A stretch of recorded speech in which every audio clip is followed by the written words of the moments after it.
Is this live? Are we live? Hey, what's up, everybody? Welcome to PodAwful, the program. You're being reprogrammed. We're having on Milo Yiannopoulos tonight. Sorry, I was real thirsty. We're having on Milo Yiannopoulos tonight. And if you missed yesterday's show, we went over the now deleted, completely deleted from YouTube, Milo Alex Stein interview. Alex has hidden this thing. He's running scared. And Milo re-uploaded the entire episode to Twitter today. I guess he noticed as well as I did that that Alex has hidden it. So he re-uploaded the whole thing. If you missed yesterday's episode, just here's a quick refresher of how it went for Alex. 20,000 views last night. I mean, I get more views than that farting on Twitter. Well, our YouTube page has some issues, but our clips are going very viral. Because there was an unfortunate incident, wasn't there, with taking over Elijah Schaffer. I mean, that was a bad of all the people to want to follow in the footsteps of Elijah Schaffer. I mean, good lord. That was the wrong move. Who has ever wanted to inherit anything from Elijah Schaffer except maybe the HPV virus? Okay, so we'll be inheriting the HPV virus tonight when we get Milo on. I got to ask him about Alex Stein. I got to ask him about Elijah Schaffer.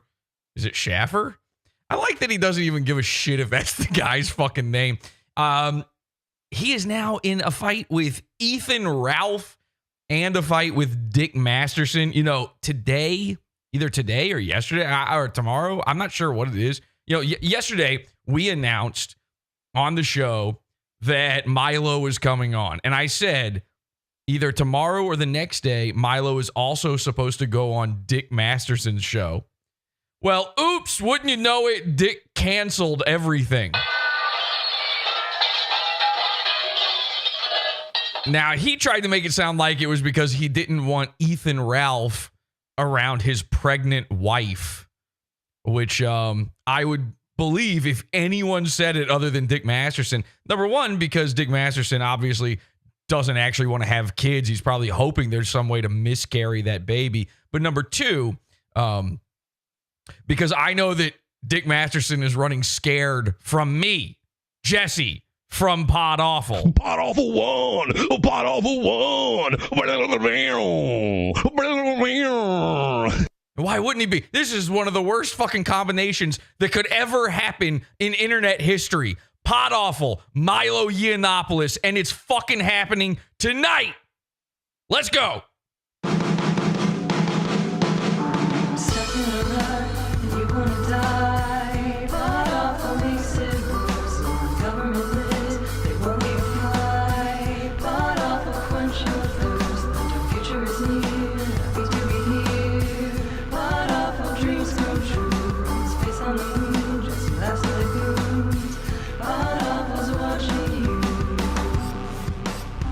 See this? Free 99, YouTube. I know you like this.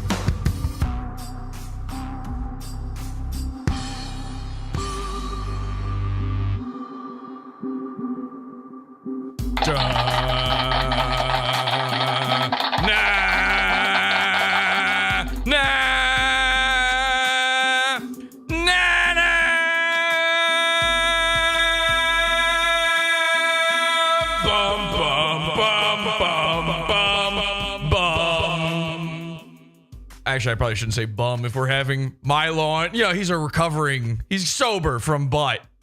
So we are having Milo on in just a bit. Welcome, everybody. This is PodAwful. I'm your host, Jesse PS. We are live over at podawful.tv, where we've been live every day this week. We got a live chat room. You can see it right here. Let's see what they're saying. Love this song. The internet is about to get a whole lot more dangerous, they say. Recovering Bussy Holic. Best intro in the game. Thank you, everybody. So here's the deal. Somebody in the chat, I saw this. Somebody was like, well, Dick's house is on fire. You know, we were talking yesterday about the fact that California is on fire. And of course, California is on fire because they are surrounded by water.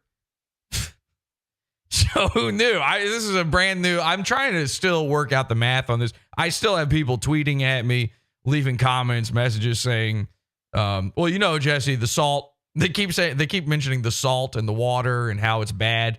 They go, the salt is bad for the land. Because if you use the salt water to put out the fires, then you can never grow a crop again. Oh, yeah. So worried about all the crops from Cal. Oh, no, we can't have almond milk anymore. Here's the thing.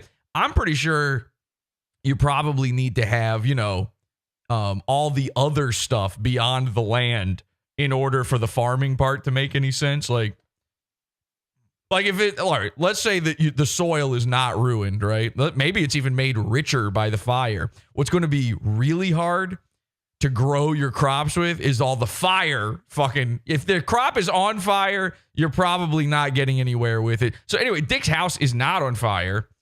That's not the excuse. That doesn't work because Dick, I believe, is going live right now on his own channel. Hang on a second. Let's actually check in with that real quick. YouTube.com. And let's go to, what is it? Biggest Problem. I think Biggest Problem is live. Now, I mentioned Ethan Ralph at the top of the show. Ethan Ralph, Dick Masterson, Vito, they're all having this gigantic falling out with each other right now. As we speak, it's getting crazy. And Milo literally made Ethan, for the first time ever, snake on Dick, which is kind of incredible.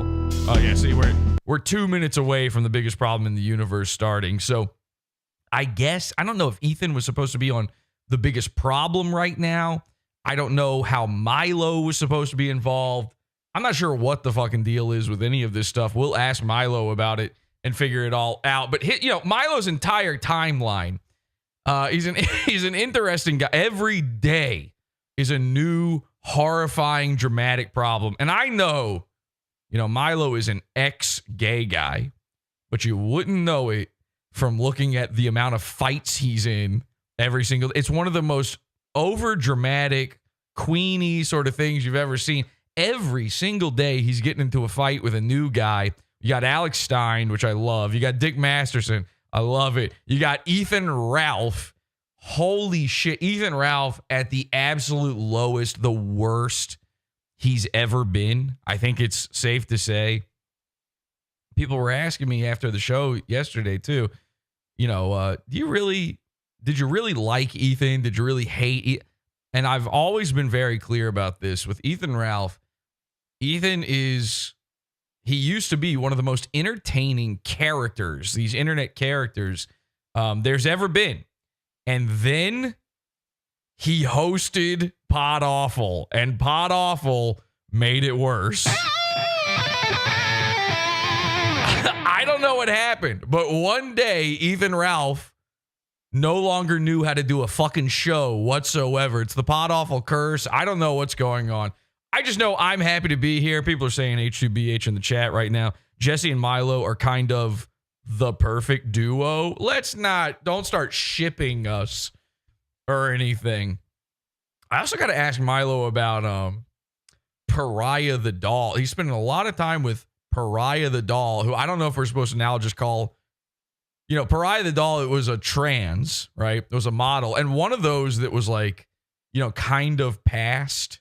Like, there's probably a lot of people who thought that was like actually a lady and fell for her. And then now he is detransitioning back into a guy. And the way you do that is you shave your head. That's all it takes. And so now I'm not really sure if it count. Like, I think they're living together. I don't know if they're trying to do this ex-gay thing with each other. And I don't know if we're supposed to call them Pariah the doll anymore or just, John or whatever. I don't know what their name is. But it's what a very odd and fascinating bunch all of these people are. So Milo will be on in just a bit. Ethan gave up a long time ago. They said, that's a dude? Someone in the chat room says. Uh-oh. Yeah, a few people were fooled.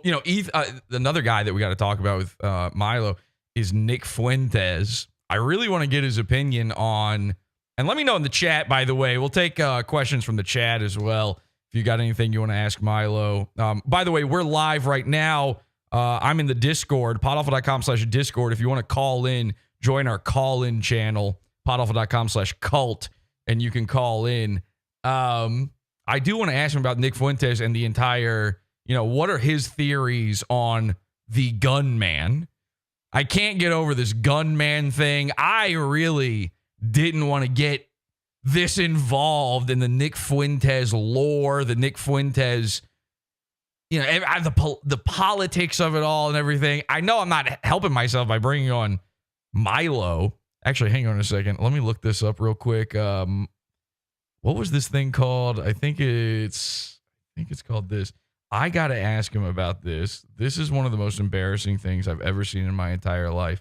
But I want to ask him about, Nick Fuentes was in a group chat with the trans person Pariah the Doll and also a bunch of other trans people. I got to get the inside scoop on all this stuff. We got to find out what was going on there. And then I really, really got to find out. I really, really got to find out about this right here. I would imagine for Milo, he's had some embarrassing moments, and most of it, I'm sure, he's the type of guy where he's so used to it. He's such a troll that all this stuff kind of rolls off his back. It's no big deal to him. I kind of wonder what are moments that he finds embarrassing. Is it kissing Gavin McInnes on the mouth? Is the most embarrassing thing in his career, everybody dumping him and, accusing him of being a pedophile and all this stuff. I mean, that would have to be pretty shocking. But I would imagine that probably the most embarrassing thing of his career is this right here. This is the worst fucking thing I've ever seen in my life. Now, all right, I got to be honest with you. I'm not a gamer. I don't know nothing about Gamergate. It's the two things I hate the most, gaming and politics. But this right here is called Mount Gamergate. And it's like a meme or like a political cartoon. And it's got this little girl sitting there and she goes, "Who are these guys, Dad?" And there's this big carving in the background on a mountain.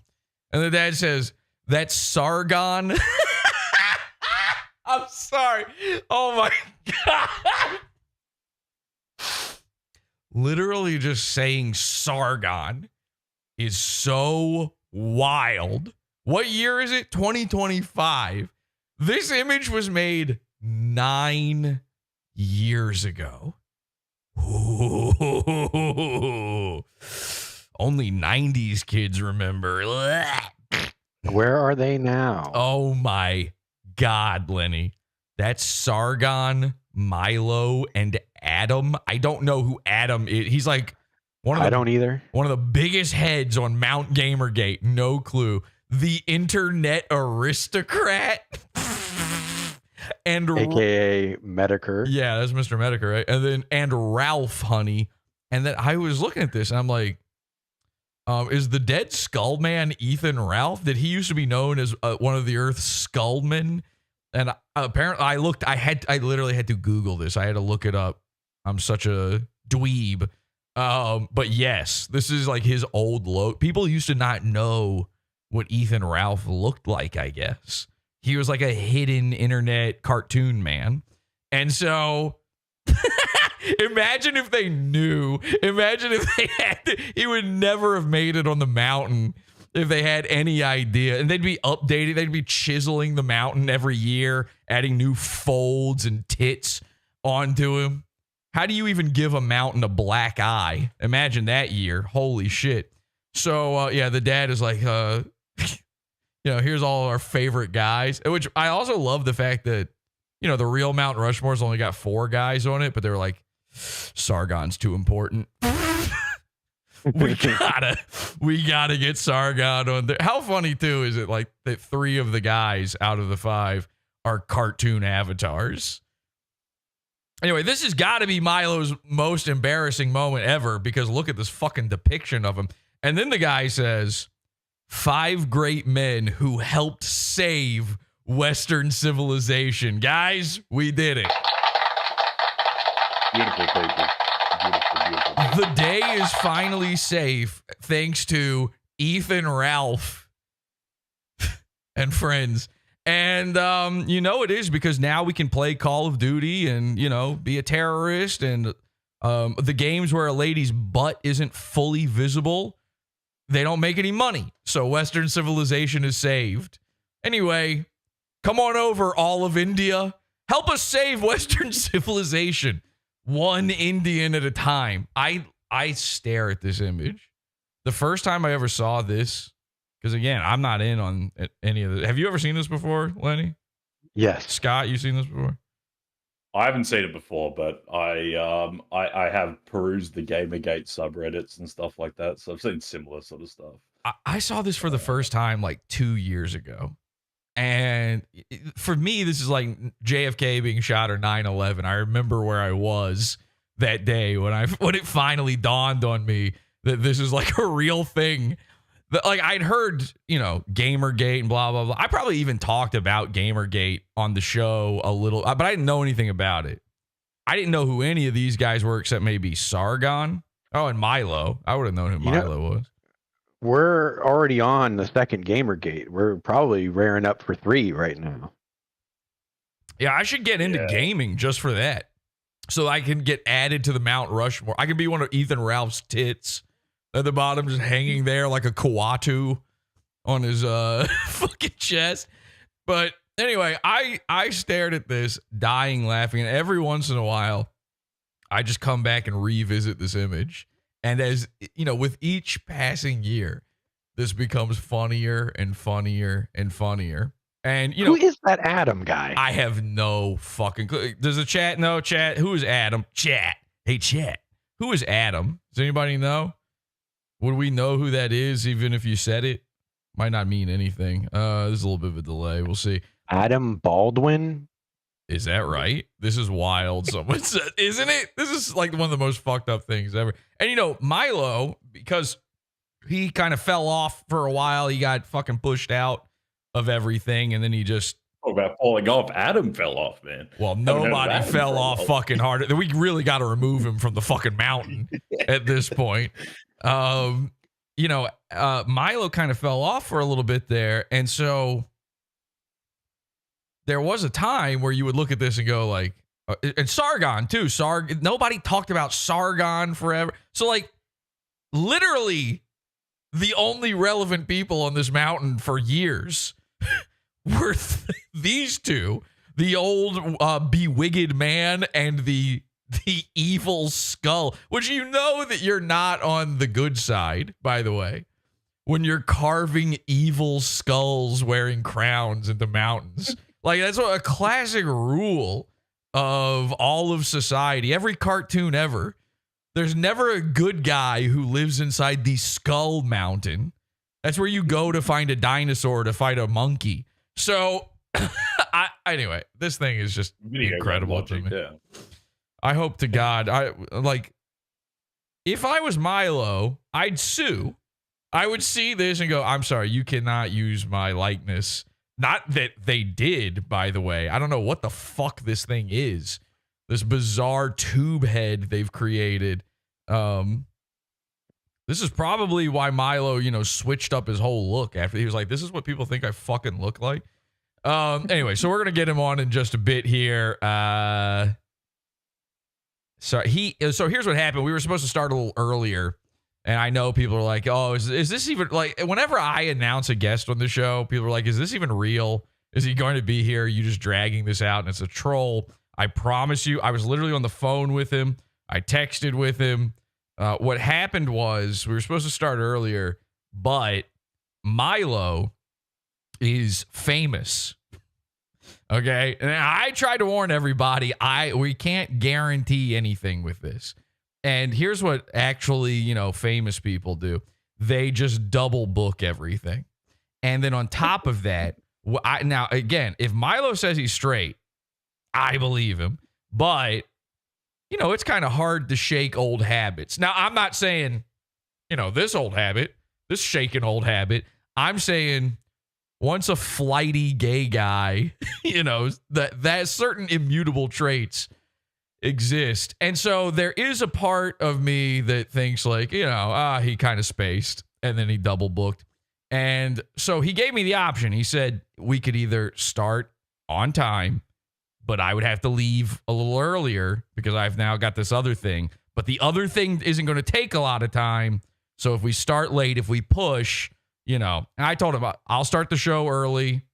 We'll just bring you in when you can come in. And he said that he can hang out for plenty of time after that. We're going to get his opinions on all the guys. Lenny, you, I know, had a question specifically you want me to ask Milo when he's on.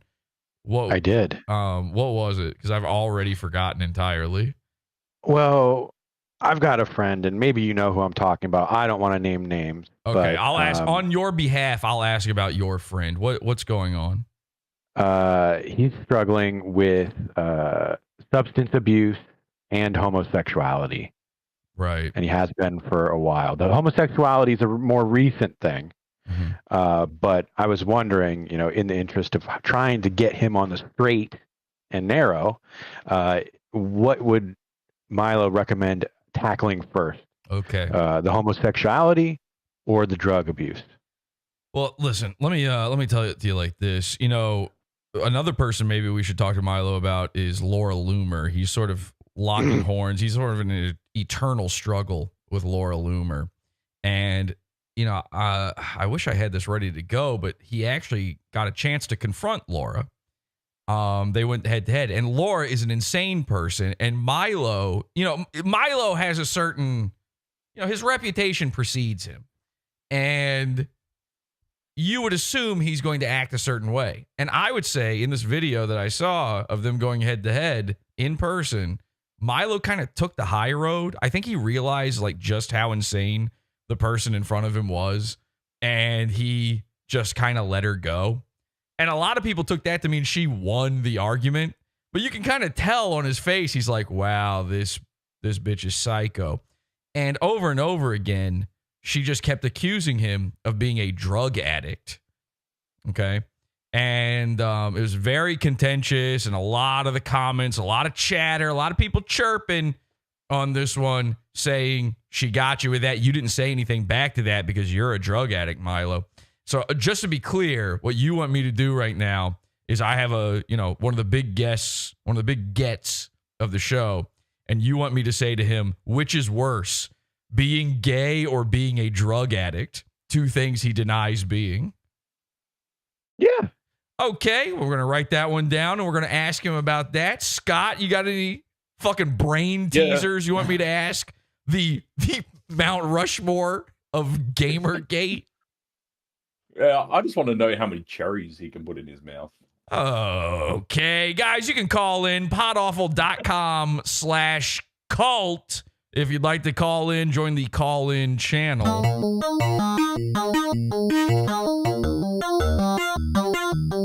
Is this a cult if I ever heard one? Yes, it is. It's a cult. I mean, it's the cult of cults. I want to be clear. So, HC Frick in the chat says, going to be disappointed if Milo shows up and we don't get to see Ryan Katsu Rivera doing a Milo impression. This is not a troll. Milo is actually scheduled. I have his phone number now. All right. He's actually scheduled to come on. He is coming on. We're just chilling out, waiting for him. Think of this as like that the moment on the kill. When Ethan Ralph, you ever watch a kill stream and he's like, I got the biggest guest in the world is coming on, and it's just Richard Spencer for the 5 millionth time. He's gonna just lisp while telling you about his favorite kind of hamburger, and so you go, okay, well I'll look at Richard Spencer on your show, Ralph. That's something. At least that's something. And then you tune in. And then for the first 3 hours of the kill stream, there's no Richard Spencer. And Ethan is just sitting there watching the news while wearing sunglasses. But you're pretty sure, you can't see through the sunglasses, but you're pretty sure he is in fact actually not watching the news and is in reality asleep. You know that? We're in that right now. Okay? We're just at the whims of Milo. I figured I'd just start on time instead of waiting around. I didn't want to keep everybody waiting around going, well, when's the show going to start? So Oh, God. This is bad, though. I think everybody just assumed I was lying just then and that he's not showing up because, like, 100 people just tuned out. Fuck! Okay. Yeah, how many people think this is going to be AI? It's so You put it in fucked their up. head then. I know. Well, because they're already saying it in chat, though. It's so fucked up. The AI thing, boy all that this. cried wolf. It's impossible to get people to understand like what's real and what's not now. Listen, you just got to be fucking savvy. I can't be sitting around explaining. Like, okay, here's the answer to your question: which is funnier, that they show up or that they don't? Then you've got your answer. Okay. Yes, sometimes we do fake it. What's funnier in this instance? Milo on the show for real for the first time after I do a whole episode about Milo versus Alex Stein. Milo right now is enemies with 4 of our biggest goons. Okay? Which is funnier? Milo showing up or Milo not showing up? There's your answer. So I'll put a poll in the chat. Is Milo actually showing up is the question. Our first answer is yes, I believe. Our second one, YouTube is so, I don't know what it is. The live page for YouTube for me is like so slow. It's so Indian coded. And by that, I mean, just to be clear, by Indian coded, I mean that, it seems like it makes really good food. So, yes, I believe is answer number 1. No effing way is answer number 2. He was gonna, but he will flake is answer number 3. That is still an option. If he flakes, it's not me lying. I have to be clear about that. It's him being, it's not like on me. If like, what we're going for here, what's going to happen. So, all right, let me remove that. And then, oh my God, YouTube, Jesus Christ. I'm just trying to unpin this message. All right, here we go. Let's see what they're saying. They're already voting. Let's get those votes in now. People are voting. Oh, a lot of people believe. Okay, we got a lot of believers. We got a lot of and 100 people just tuned back into the show. I'm holding my OG I'm with the patriarchy Milo shirt right now, and I believe. Yeah, you said you have a Milo t-shirt before the show, Lenny, and you found it, and this is, I'm quoting you found it deep in the closet. Yes, I did. Okay. Something to think about there. Well, guys, clap your hands and maybe Milo will show up. No, in all fairness, Milo told me, Vamp, it's going to be a minute. Okay? It's going to be a minute. He's going to get on ASAP, and he promised we've got him for as long as we need him the second he's ready. All right? I like that. Well, okay, so I wanted to, this is another thing I got to remember to ask you. I'm going to forget all of my questions. I don't write anything down. I don't prepare. I don't know what I'm doing. I have all these questions, and I know once I'm in the moment, he's just going to start talking, and I'm going to forget everything. I'm just going to let him steamroll. My wife asked me today, well, what happens if you have Milo on the show, and he starts making fun of you like he did to Alex Stein? And I went, that's awesome. I'll just let him. that's like a badge of honor. That's like incredible. And also, like, it's not exactly hard to hit back on Milo. I think he can take. Oh, he's messaging me. I got to ask him about his logo. Do you remember his old logo here? What about if rather than hit you, he hits on you? He starts coming onto you. Yeah, maybe. Oh, he's ready. He's ready to go. I'm going to call Milo. Guys, here we go. Ladies and gentlemen, Milo. Thank you. Thank you, everybody. All right, let's go. Calling Milo Yiannopoulos. See if we get him here. It's ringing. You have to believe me because Discord doesn't make a sound. He says now. All right. He's typing. Let's see. Ladies and gentlemen, at Nero on Twitter.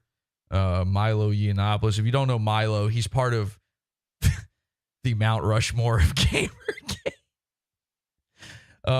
And also one of the internet's funniest characters, truly. Hello. Hey, Milo. Oh, well, I can't believe you made me download Discord, which is exclusively for trannies and pedophiles. Listen. Of course, I'm repeating myself. Which are you? Well, you're using a logo, a very old logo. This is a logo. This is many iterations old. You didn't ask me beforehand. You should have asked me my current branding. This is a very old logo. This, it was pointed out to me afterwards. I think I was sabotaged. It's a guy bending over, getting fucked in the ass. Yes, it is, but I didn't know. Yes, thank you. I didn't know. I didn't see it. Thank you. I saw it very, very much afterwards. I didn't know at the time. I didn't know. All right, number one, you might have noticed, but I'm a little into aesthetics, and I was actually going to message you and say, is there like a certain photo, you want? How would your viewers know from your set that you're into aesthetics? Yeah, exactly. So I was going to ask, like, is there a certain photo you want? Because I get it. You're going to. But you didn't. I didn't do it, but I don't have this up because of. Did you do it? Did you do it because? Did you not ask me because I bailed on you last time? No, I didn't ask you. Well, all right, here's the thing. You were overly apologetic. I don't think you bailed on me at all. I barely even asked you. I think technically I ghosted you. Technically. A little bit, but you were very kind about the. I had nothing but praise for you yesterday on the show. I wasn't overly apologetic. I was merely British, merely English about it. So it was nice of you to say that. That might be enough, to be honest. But no, I only brought this up. I brought this up because when you first came out with this logo, it looks like a man bearing his bottom like a baboon. I see it now. Okay. I see it now. See, I think I thought I'm a victim. Really, I'm a victim of it. I'm a victim of a malicious designer. I thought that was like on brand for I just assumed you did it. Listen, if it had been on purpose, don't you think I would have pointed it out to people? I thought you were being sneaky and coy or something about it. Girl, I'm not that subtle. No, listen. If it was somebody offering up their bottom to all comers, I wouldn't. But literally, I would. Sorry, family show. I wouldn't have been able to resist but pointing this out every time I'd ever given a speech. No, I just didn't really pay that much attention. I said, yeah, that looks like my name. That's fine. I was busy. There was a lot going on. It was 2016. So I see now that it is a man he's on his hands and knees, isn't he? Let's be honest. Yeah. He's on his hands and knees. His head is bowed presumably because he's in pain. And he's offering himself to passers-by. See, I always see it like this is one leg, and then this is like his dick hanging down. And then you don't need to explain it. We get it. We get it. And then he's looking. We get it. It couldn't be any more obvious now that I see it. Yeah. But then you know what's crazy about it is like. I mean, at the time, you were so gay that I was like, well, is this like another butthole too? Or is it like his head is also a fucking hole? Because it was sort of a fractal homosexuality. There's just sort of multiple. No. Unlike almost everything else I do, it was not intentional or on purpose at all. I'm so sorry. I'm so sorry. Well, by the way, I apologize to your viewers. I'm in a car on the way home from supper, and thank you for starting the show late and everything. And I'm sorry I was late, but I will appear on video in about 20 minutes when I get home. See, guys, we got it all fucking worked out. People just assume I was joking and lying. I'm so sorry that you've had the kind of career where your own viewers think you're a liar, and I can only express sympathy for you because mine do too. Yeah. I think we're a little bit similar in that way. Actually, it's people don't understand the whimsical. They don't understand whimsical people. They don't understand people who appreciate mirth and satire. People, the kind of person who would have a logo like that. People don't appreciate it. You see, I have often felt about you that you're one of those people like me who will only be appreciated after their death. Thank you so much. Thank you. That really. Listen, I'm not on the Mount Rushmore of Gamergate. No, but you can put that on the back of your book. I've often felt he's one of those people who will only be appreciated after death. Milo Yiannopoulos, you can have that. There you go. I'll be clipping out the audio and putting that in like a bumper or something for the show. I'm sure. This is. I mean, I gotta say, this was one of my proudest moments. Really? I thought it was going to be like the most embarrassing thing that ever happened to you in your entire life. What could be embarrassing about appearing with Ethan Ralph? Exactly. Here's the. All right. So here's the thing. I've known who you were for like, the entirety of you being viral online, but I'm not a gamer. Since I started popping off, bitch. Yes, exactly. I'm not a gamer, and I don't know anything about Gamergate. Even to this day, I don't really know about it. No, I mean, nor me really. I would just no, shamelessly opportunistic from start to finish. No, I'm kidding. Of course, I'm kidding. Of course. No, I like to think that I not only mainstreamed this movement into that eventually blossomed into Trumpism, but also in a way invented grifting by not giving a flying fuck about video games. I think you're right. Being redeemed by the end of it in not necessarily playing any more video games, but appearing in 9 of them. So you'll find a torrent if you go online called Based Video Games, and among the video, am I allowed to use terrible language on your program? We're on YouTube, but so. Very well, then I won't name any of the video games that are in this pack, but many of them involve the N-word. But on one of the games is called Milo Tosser.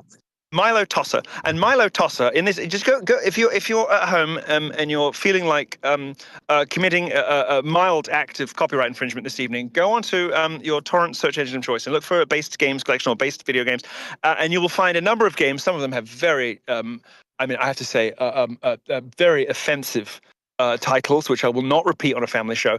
But one of those games is Milo Tosser, and it's one of the 9 games that came out featuring or starring me between 2015 and sort of 2018-ish, after which nobody remembers who I am. But in 2016, this game, Milo, and it is a game, it's built on the...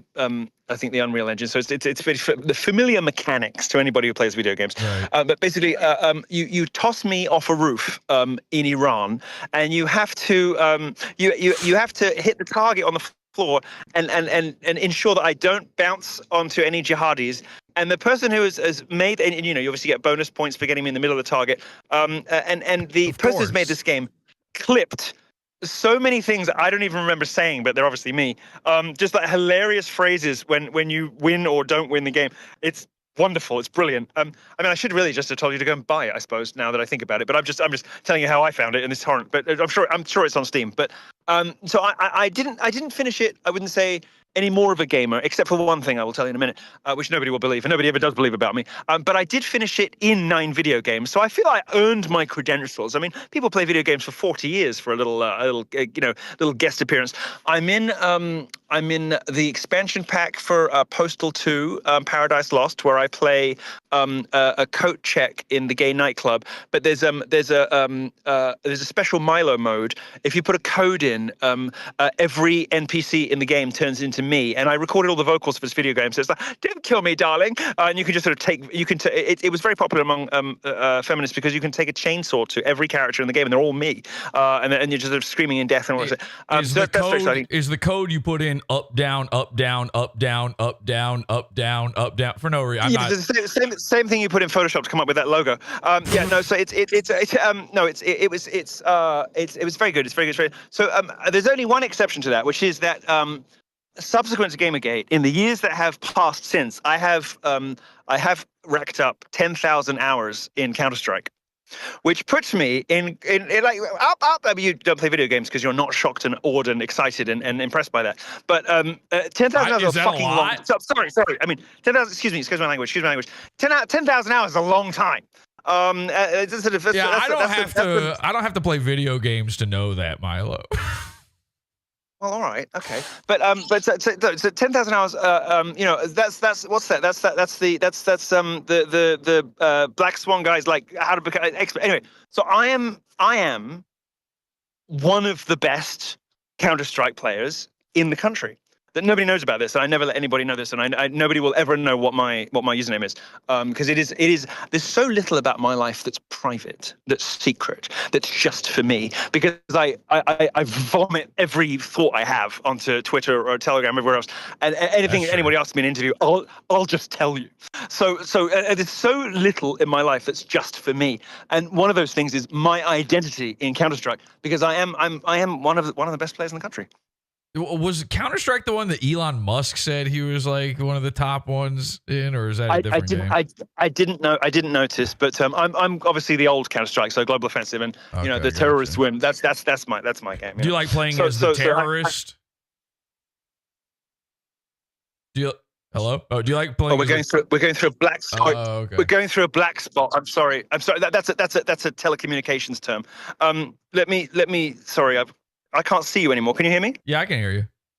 You hear me? Oh, fine.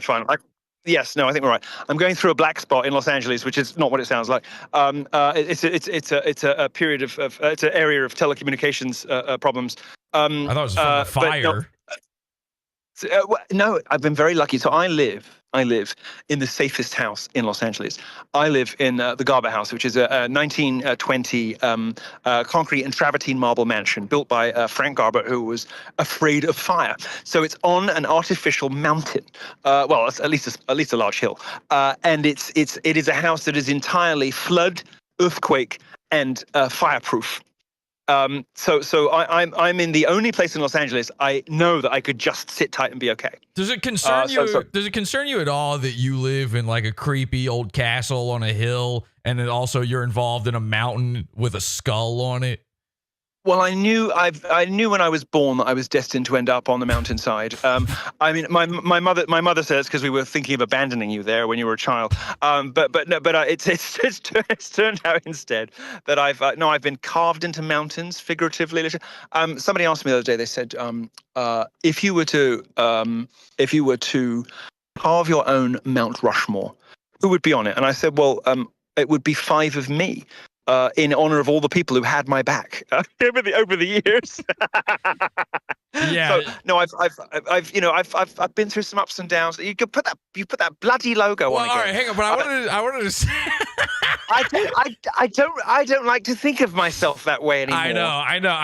I knew you must have figured out at some point what this looked like because you stopped using it. But there was a guy right before the show. You know, I used it. That's exactly what I did. Yeah. I used an old picture of you when it was just whatever came up on Google when I was promoting the show. And you could see a little bit of the logo in the background. And a guy replied, and listen to this. He said that Milo logo was so freaking cool. You should remake vintage Milo merch. And I replied to him, and I said, I always thought it kind of looked like a dude bent over ready to take it up the butt looking back at you. So I'm not sure if that's really the desirable brand right now. Now this guy, but vintage, you see, you can get away with murder if it's an homage. True. I mean, I would say, maybe this is a leader into the Milo clinic, Los Angeles' hottest new conversion therapy clinic. Maybe we lure the gays in with this vision of ready buttocks. Yeah, I got and then we divert them off into a gay purge, which is my new parasite cleanse, which we'll talk about later. But I do want to talk to you about. I do really want to talk to you about that. But this guy, he says that he thinks only I see a dude bent over trying to take it up the butt here. No, I can promise you that it's not just you. Okay. It's not just you. Well, this guy, I think what happened is this guy is, like a straight guy who's afraid that he didn't notice that the logo that he thought was really, really cool was a guy taking it up the butt. So Is that your real hair? Yeah. Okay, it's amazing. It's amazing. This is what I look like and everything. No, it's incredible. It looks like a really expensive weave. The best hair these days comes from Russian shtetls. It's Jewish hair. It used to be Indian hair. You used to get your hair from Rajasthan, like lovely thick black locks from the Indian women of Rajasthan. But these days you get it from Jewish shtetls, and it looks just like that. That looks, I mean, if you take the compliment, that looks like the most expensive hair that you could possibly buy. You could sell that hair for a fortune. You could tell people it comes from Mr. and Mrs. Goldenberger in just outside Moscow. You could get 10 grand for that if it was a weave. I've always said I look like an Orthodox wife. Well, anyway, or sort of like John Lennon if he was classic. Just ever so slightly more feminine. Maybe you're somewhere between. All right, hang on a second. I'm not fucking taking that from you, Milo. Jesus Christ. I'm just. Well, listen. It's I'm working. Look, you're a very masculine man. You have a fine baritone register to your voice. Is this fake? I'm putting this on. I don't. I actually talk like this all the time. It's the bum fluff. It's the beard and the moustache. We need some finasteride. Good for that. I'll send you a bottle. I can't do that. It's prescription. Listen, I saw what you were rocking on Alex Stein's show. You were sort I of can't grow a beard at all. But look, I'm the same fucking way. We're like, but if you can't grow it, then don't. We're both making this mistake at the moment. All right, we both needed a visit from the fashion police on that one then. Could you just though the guy who was saying that he really liked this and didn't see a guy getting Are we gonna be talking about this logo in an hour? No, if you let me fucking finish the thought, then we can move on from it, okay? Well, the problem is you've invited Milo Yiannopoulos on your show, and I've never been known to allow anyone to finish any thought. I'm not going to stop you. I'm going to let you run. No, it's fine. I'm going to be quiet until you tell me to carry on. Okay, here's all I wanted was the guy who brought that up and insisted that I'm the only one who saw that. I was just hoping that maybe you could let him know. His name is @Morbin. I was thinking maybe you could say, "Hey." Oh, I know. No, I know exactly who that is. Oh, could you just call him? Could you call him gay? I have in the past, actually. There's a reason, Mr. Morbin. I know who you are. There's a reason why you saw that so quickly, and it took us a while to notice. It took me. It took 2 years, and I was pretty gay. It took me 2 years to notice. In fact, I didn't notice. Someone pointed it out to me. And I realized much later. You, on the other hand, sir, Mr. Morbius, whatever it is, you saw it immediately, didn't you? You knew right away. And that speaks, I think it speaks to what is on your mind. I think it is telling about the things that are bouncing around in that degenerate cranium of yours. So I'm not going to call you gay, but you obviously have a lot of fruity thoughts. Because I think it takes a particular kind of disposition to see that logo and immediately think he's getting it up the rear. So speaking, and I did also immediately think that. So I actually take back. Okay, well, maybe you too are thinking about somebody getting it up the rear. I'm an artist. It could not be you. So. You're an artist. You're allowed to think outside the box, and indeed, that kind of sex does exist entirely outside the box. In fact, you don't need a box in the room. That's it. Sorry, that's a British euphemism for vagina. Yes, thank you. Maybe you, as an artist, of course, are drawn to the discordant, the disruptive, and the mischievous, and so in your case, it's acceptable. It's all right. I'm not gay, so. Point is, I'm not gay, but more. It's funny you've got your set bathed in purple and pink. I know. Indeed. Not just your set. You have bathed yourself in pink and purple. You are bedecked, if you don't mind me saying, bedecked in the. Oh my goodness! It's a veritable smorgasbord of homosexual tones, the hues, the colors. I mean, it's very, if you don't, in the parlance of 2024, it's very fat coded, honey. It's serving, honey. It is giving. It is. Sorry, I'm done. I promise I'm done. My wife, before you came on, my wife said that she was like, we had watched the Alex Stein appearance, and she said, well, what if wasn't I good? Wasn't I good? I was so good. So fucking good. It was you went on there and you said every single thing I've been saying about Alex Stein for the past 3 years. It was incredible. We watched the whole thing yesterday. He had taken down the video. He was hiding it. Your viewers will note with pleasure that I have just reposted the entire episode, which includes the one thing they cut, which was me saying the N-word, and then the various other things they cut. I had my pass on me. Kanye West gave me a lifetime hard R pass. You're allowed to say and I had it on. I had it on me, what higher authority could there be? I had it on me, and I was censored. I was censored. My speech was censored. Anyway, then they started when Alex started realizing how badly that show had gone for him. His editors started chopping at it. So the version on YouTube kept getting shorter and shorter and shorter. So your viewers will be happy to know that I've just posted in anticipation of this show, because although I was an hour and 45 minutes late. I'm still working on some of the gay hangovers. Although it was an hour and 45 minutes late, I did, in anticipation of this show, out of respect and love for you, post the entire Alex Stein episode on my Twitter. I'm sure the flatulent lesbian Alex Stein will DMCA it in no time. So if you do want to go see it, now's the time, ladies and gentlemen. You can go and find it on my Twitter. Yeah, uninterrupted. The whole thing uninterrupted. To myself, I do want to apologize. You'll see on that episode an example or an instance of me saying to him, Alex, you were the future once. I thought, and right. If you're wondering to yourself, why are you paying Alex Stein so many compliments? I just want to reassure your viewers, I was making fun of him. I had to set it up that way, But I'm very happy. I'm very happy. Thanks. I'm very. What is that awful noise? I'm very happy to have given voice to the voiceless, and by the voiceless, I mean the 11 remaining viewers of Primetime with Alex Stein. And I'm very happy to have given everybody who watches Alex Stein, who has been screaming at their LCD monitors for the past 16 months, desperately praying, hoping that this car crash of a show would not be renewed, hoping that somebody would come to their senses and get Alex Stein off the television. Of course, he's not on television. He'll never be on television. Here's something you might not have known. I have the inside track on this a little bit. I know somebody who was working for Alex. Apparently, that show is doing so poorly that he has been paying out of pocket to keep it going.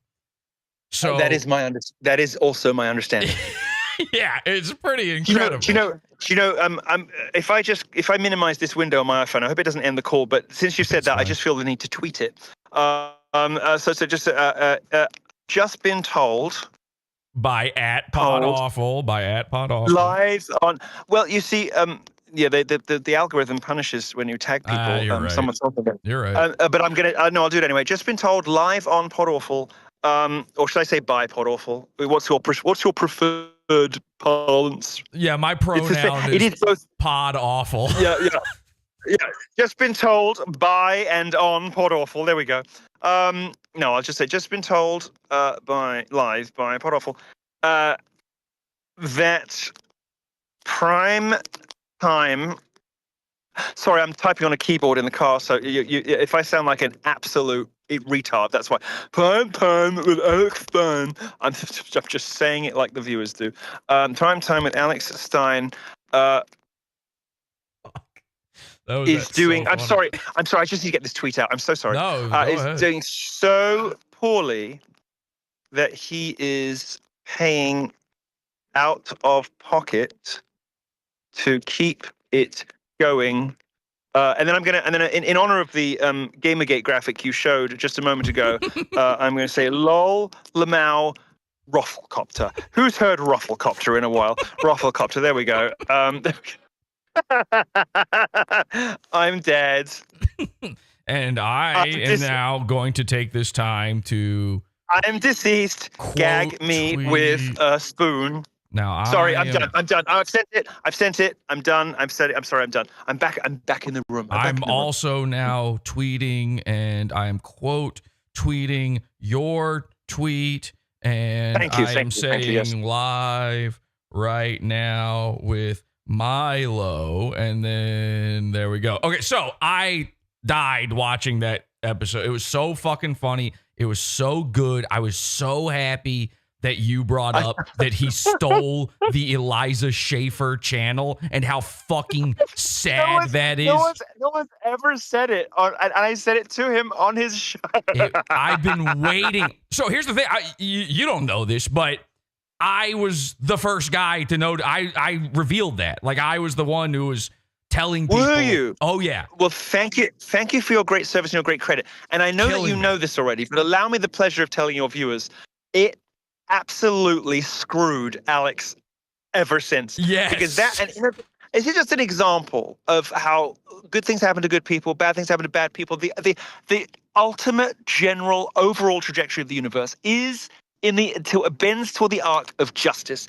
It does. If you do good things, you will be okay. Because stealing that channel has screwed him so badly. The YouTube algorithm is now so confused that they never ever surface any clips of his. I mean, his show is doing so badly, even on YouTube, where I mean, you can defecate on YouTube, make a few grunts, and get 3 million views.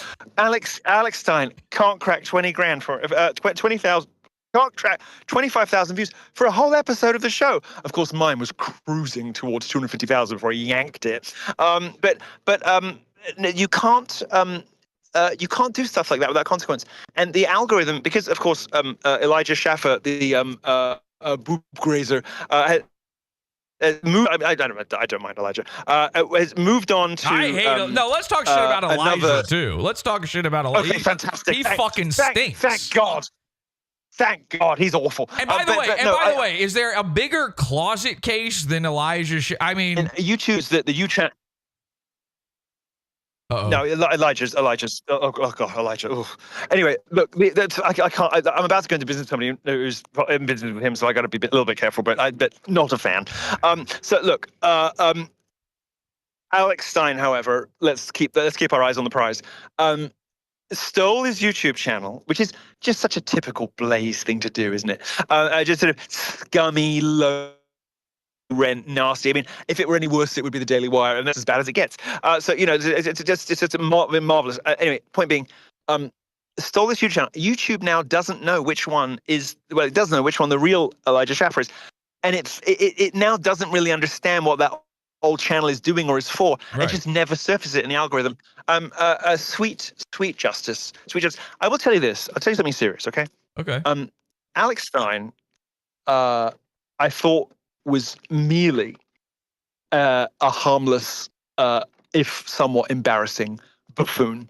And he is a somewhat embarrassing buffoon. In fact, he's a very embarrassing buffoon.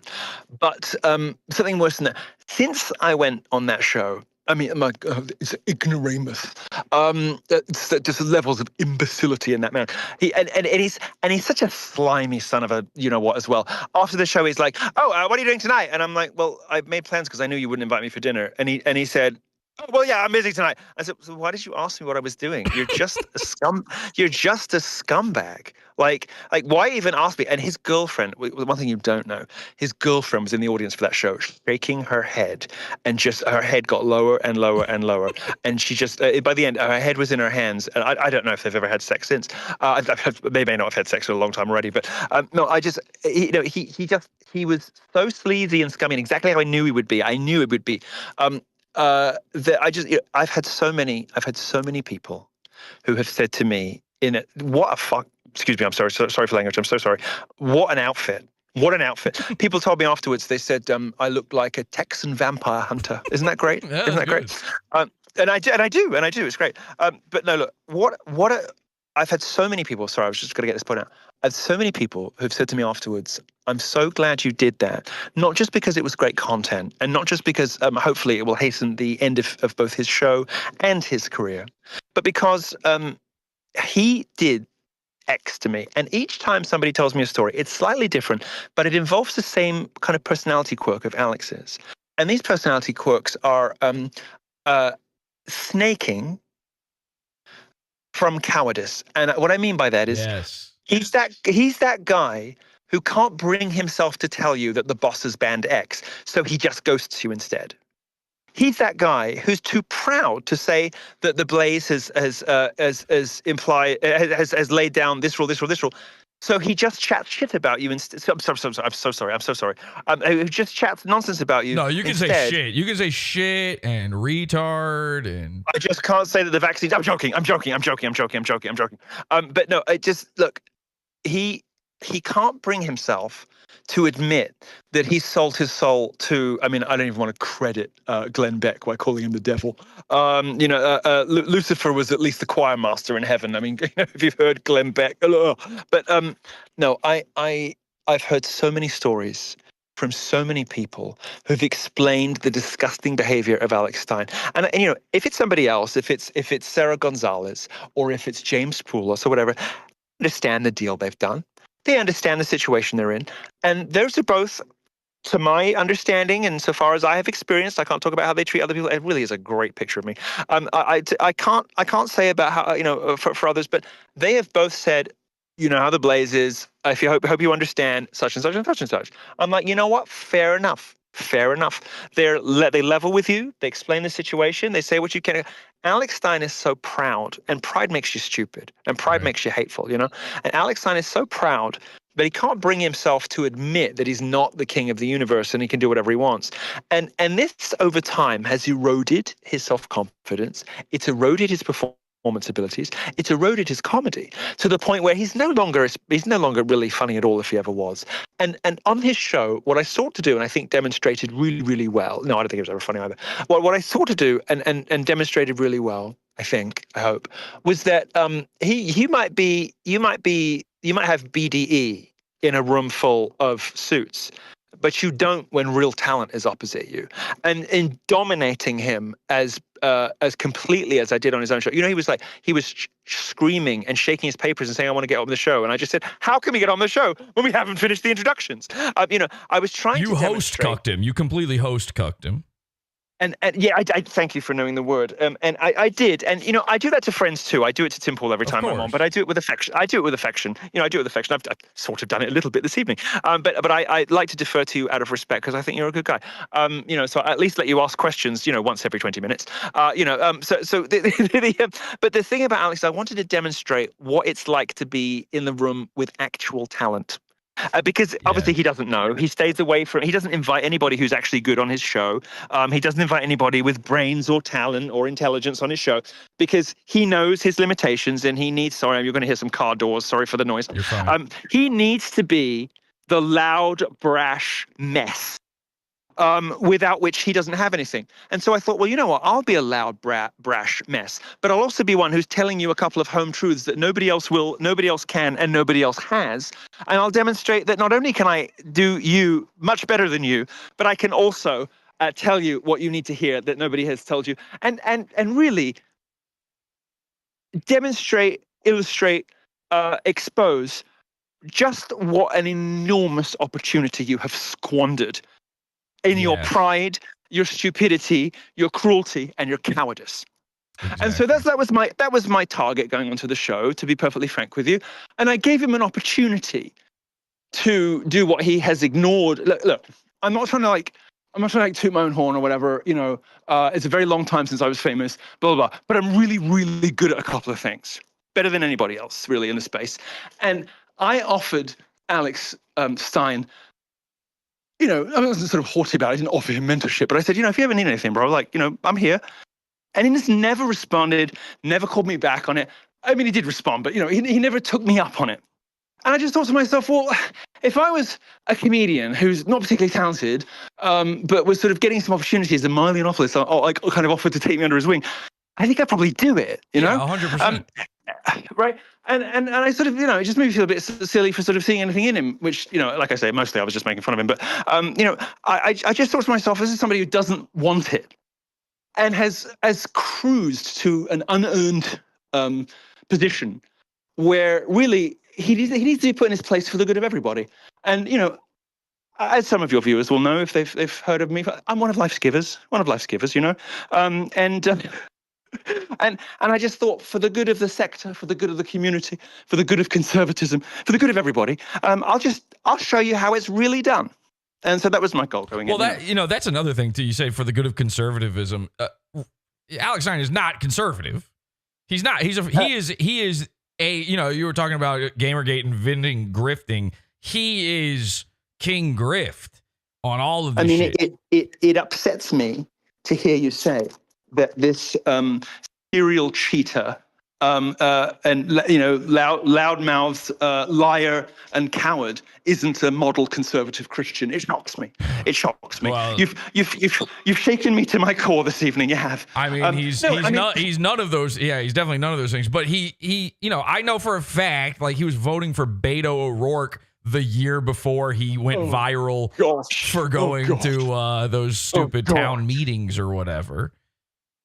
But I mean, and this is something that, I mean, there are people in mental facilities with the IQ of postage stamps who knew that was not a real conservative. I mean, there are people who have had 4/5 of their brain removed in Swedish laboratories who know that Beto O'Rourke is not somebody to vote for if you have, if you care at all. I mean, there are people who were born without heads, who are kept alive solely on an extraordinary concatenation of bleeding edge technology, who basically aren't even, they're just sort of a lung in a tank, who know that Beto O'Rourke is a disaster. I mean, what is wrong with this man? Well, he really wants to be famous.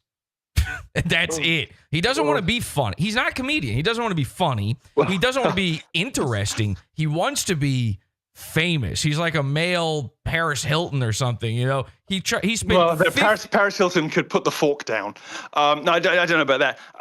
Paris Hilton has discipline. Paris Hilton has $1 billion perfume brand because Paris Hilton plays stupid on television, but is actually a relatively canny businessman. Bad analogy, yes. No, I mean, look, the main difference between Paris Hilton and Alex Stein is that Paris Hilton is actually famous, whereas Alex Stein never will be. Well, I wouldn't want to watch One Night in Alex either. That would be not as good. But I think I was halfway on my journey from gay to straight. I think you've pushed me the rest of the way there this evening.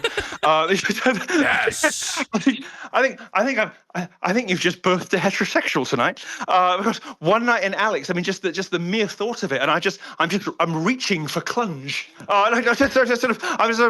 Where's the nearest vagina? It's mine. I think you've thank you for that. You've saved me. I try my best. Hundreds of thousands of dollars in conversion therapy bills. I had another 6 years ahead of me to get to where I am now. I can never think about another man ever again. You can stop taking dewormer now. Well, no, because there's always the risk it might come back. Yeah. So I've been thinking. Actually, speaking of dewormer, I don't know if I tell you this yet. I will soon be releasing my own brand of it's called Gay Purge. And it is X-Gay in 7 days, or depending on which version of the product you buy, the slogan might be "Man Free by Monday." And it is a parasite cleanse. Yeah, I wanted to ask you about this. So I said a couple of years ago on the show, like, I kind of believe, there's this conspiracy thing where people are saying that maybe being gay is caused by worms or parasites. And people were taking ivermectin to try to stop being gay. And one guy said it was working. And I saw you tweeted saying that was one of the things you had tried. It was. As a scientist, obviously, I have to be careful about the claims that I make. But I would say it's part of a battery. I wouldn't like to lay sole credit at the feet of horse paste for getting me off the penises, but it was one of a variety of strategies that I employed, which collectively have done the job. Yeah, see, here's the thing: is I knew it couldn't be solely that, because I remember Joe Rogan also took ivermectin, and he's still a fag. So there must be a secret ingredient or something. I don't know if people say, oh, everyone says that about Joe Rogan who hasn't been invited. Well, I've been invited. I've done it twice, and I still think it. No, so look, I am uniquely positioned to talk about Joe Rogan's homosexuality. Sorry, let me rephrase that. Talk about uniquely positioned. Should I bring up the logo again? I told you we'd be talking about the logo in an hour. Yeah. Yes, positioned. No. Look, as some of your viewers know, for those who don't, I never get tired of telling this story. So Joe Rogan took 200 million or whatever it was from Spotify, under one condition. Do you remember what the condition was? No. That the episodes with me and Gavin McGinnis were scrubbed from history. And and Alex Jones, like they right? never existed. Alex Jones also, yes. Yeah. And one or two others too. There were one or two of the boring boxing people that because they'd said something outrageous about blacks or something. But it was aimed at me, Gavin, and Alex. Quietly memory hold. And Joe Rogan has the audacity to snigger along with that odious libertarian coward Dave Smith. What we do? What was that? I was just making sure that the S came through clearly on that snigger. Oh, sniggering. Yes, sniggering. Yes. Yeah. No. Sorry. Just joking. I meant chortling, chuntering, laughing, giggling. Chuntering? I don't know about that one either. We got to be careful here, Milo. Some of these words. Chuntering is British for like. Well, that's a chunter. Honestly, that's a chunter. Just it being British makes it pretty bad. You got to kind of drop that one. Just for that. Okay, fine. But we're worried about we're worried about YouTube, and I think you can be as gay as you like on YouTube. So look. He's giggling along with Dave Smith, who's got the same sort of levels of cowardice that Alex Stein does. So it's a similarly courageous hero and leader of men. About the fact that I was cancelled, and where do you fit? Where is he now? And Joe Rogan says, I think there's a little bit of a drug problem there too. I'm like, excuse me? Would somebody like to open your medicine cabinet if your workout supplements, bro? He's a dwarf. The shape of a cube. That doesn't just happen. You can't eat egg whites and become the shape of Joe Rogan. Just give me a break. I like to say that he looks like a sentient pile of deli meat.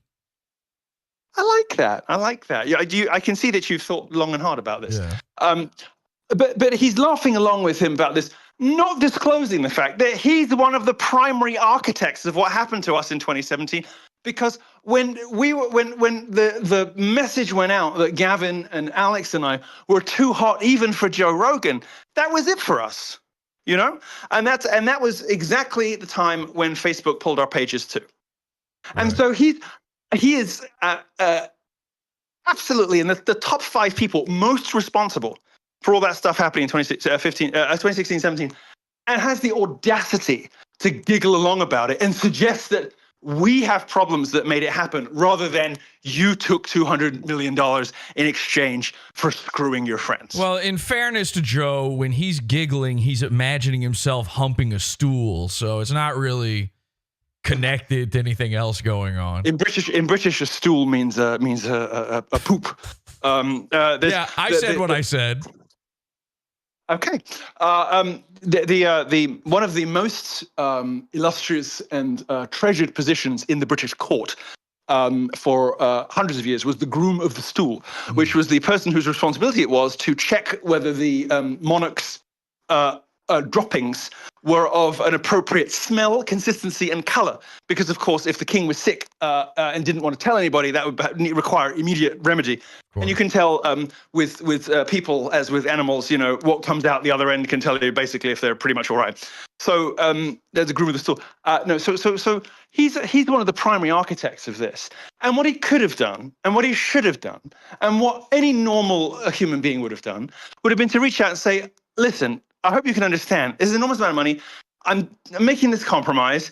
I would really rather you didn't make a big fuss about it. And as a gesture, have the rights to these episodes. Go post them wherever you want.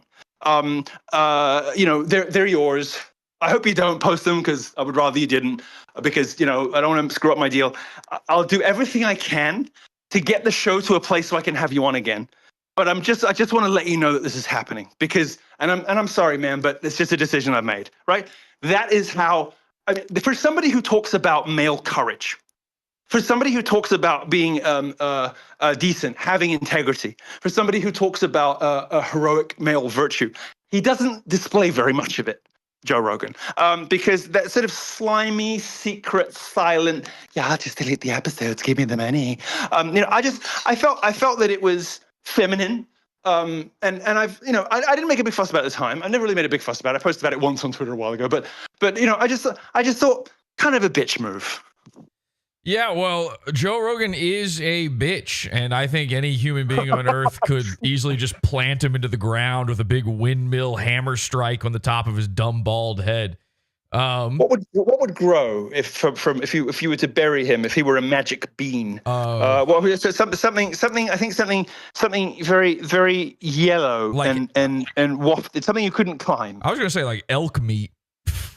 He wishes.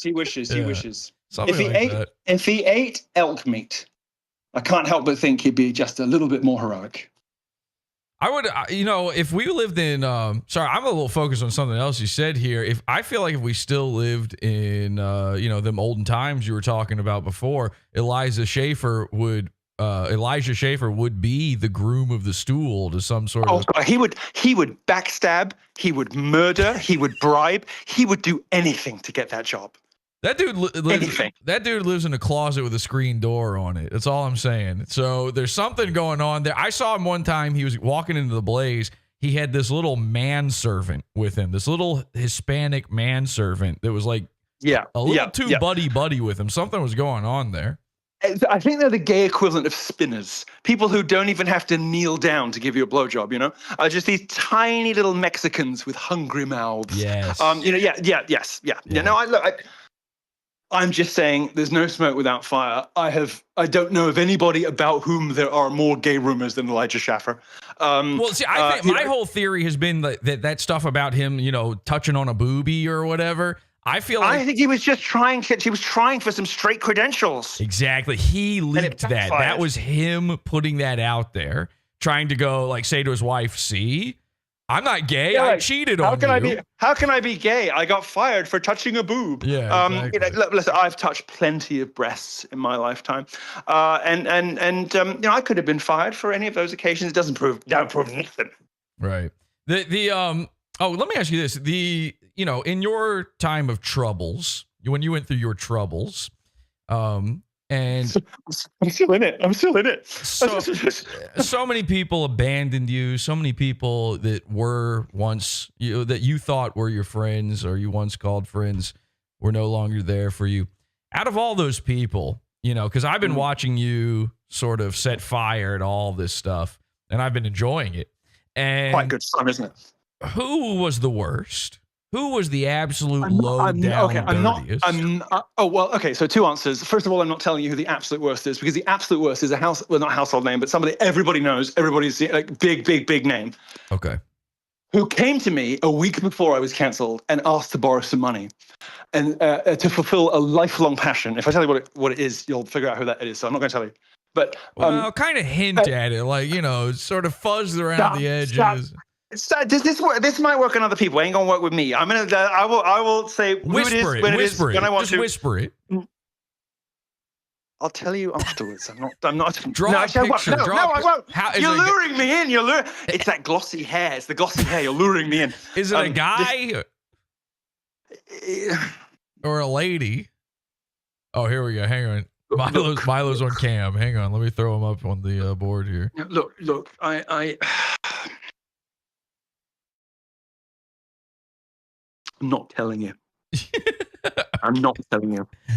Come on. But I will say this. This person borrowed from me 6 figures, a large sum of money, all the cash I could lay my hands on at the time. Mm-hmm. And then 6 days later, it all went down. And that's a nice look at that. Look at the lovely glossy hair from this view. You could. All right, No. Cut back. I'm taking myself off a screen here in a second. Whoever's producing this show, I command you to cut back. Cut back to the rear view. There we go. Look, you could be Brett Cooper. You could be Brett Cooper with that. You could. This could be her new set. You could be Brett Cooper with that hair. What a lovely setup you've got. It's like a lovely. You take kids to the ballpark. It's like a lovely gay version of that, isn't it? Okay, well, it doesn't have to be gay just because. Look, lights aren't gay. It's gay because it's purple and pink, and look, I noticed that there's a sort of And you know when when you're a fucking hammer, every problem's a nail, Milo. I mean, Jesus Christ. The gay decor is given away by one characteristic, which is there's always a tell, and it's that desperate small feature attempting to reclaim or restate masculinity. And for you, it's the horns on the wall behind you. There's a little. I noticed there was a little like go to your wide camera. There's this horns on the wall behind you.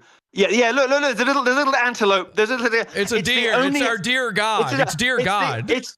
Dear God. It's the only heterosexual thing on the set, and it's that little thing that just says. It's a little thing that just says, "See, I am a man," and it's surrounded by pink, purple, and that hair. But no, look, it's the only. Look, I'm just saying.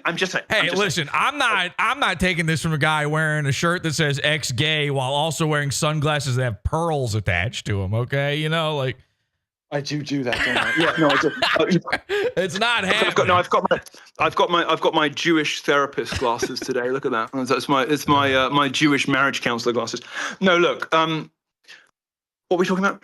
I don't even fucking remember. Oh, who's that? Who you were about to tell me the secret person? No, I wasn't. No, I was. Stop it. You're relentless. I think.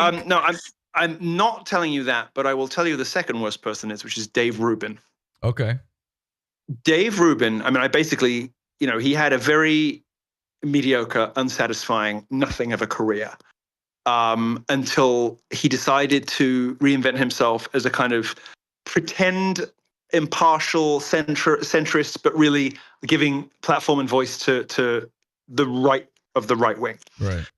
And I went on his show twice and kind of like was the first big guest he ever had. And then I worked hard for him and with him. And it basically, look, from the moment, there's something about me, like from the moment I popped off, I was always trying to bring other people up with me. And I've been punished for that my whole life, for that kindness. I got him all of his like first major guests. They were all friends of mine, not his. I told people, when people asked me if they should do the show, I told them yes. I really feel that in a significant way, because of the manner in which he looked up to me and took cues from me and studied and imitated me and raided my Rolodex for the first 2 seasons of his show. I kind of made him, and he is the person who, the moment that went down, just stopped contacting me dead. Wow. One of the people that owed me the most and behaved the worst. And then who was that person? And wasn't I just vindicated by his Frankensperm babies? I'm sorry, but just to illustrate the kind of person that we're talking about, the kind of man this is, he goes and he has, I guess he comes in a cup with his demonic boyfriend. And they sort of, stir it around a bit, stick it in a turkey baster, rent a womb, and, sort of roll the dice on whose baby comes out. And so they've got 2 of these poor innocent children. I mean, one of them's going to get raped. Going to happen. I would say both. Look, I asked a question on Twitter a while ago, and I still don't know the answer to this. And it was, the fact that the child is related to Dave Rubin, does that make it more or less likely that Dave Rubin will have sex with it? I think it's tough to say. On the one hand, a normal person would be a bit put off by this fact, but I think he's going to consider it a sort of, as all homosexual adoptive parents do, a kind of accessory, and an accessory not just that he owns, but that is an extension of him, and therefore sex with it really is just a kind of masturbation. And in any case, he owns this thing and it's him. I think it makes it more likely. I think those children are in danger. It's a lot of money and science and pain to have to go through just to make your own fleshlight. Just fuck a girl. I mean, come on. If I can do it, you can do it. But it's of course, I'm Catholic, so I don't really approve at all of children raised outside the Holy Sacrament of marriage, and mom and dad should be home and should be taking care of them for the first 20 years of their life. But if you're going to do it somehow, like do it and the mom has been banished, as they always are in these liaisons, and now it's just these 2 babies crying in the nursery, drowned out by the sound of Dave Rubin's gigantic form rutting and squealing on shitty sheets in the next room. Gay adoption is a lie told between shitty sheets. I'm sorry. But no, it's gay adoption is just buying a baby, which I'm pretty sure yes, it is normally illegal. Well, you know that we're in late period decline when it becomes possible to purchase human beings if only one does it in the right way by being a large rutting homosexual. They could probably find a way to get it outlawed if they just found a way to always make the baby come out black. Well, no. The way to outlaw it would be to only have adoption for girls, because gays would lose interest in adoption overnight. Yeah, that's a good point. No, I think if Dave Rubin's sexual history is anything to go by, having a baby come out black would just mean he waits till it's 7 instead of fucking it when it's 4. Wait.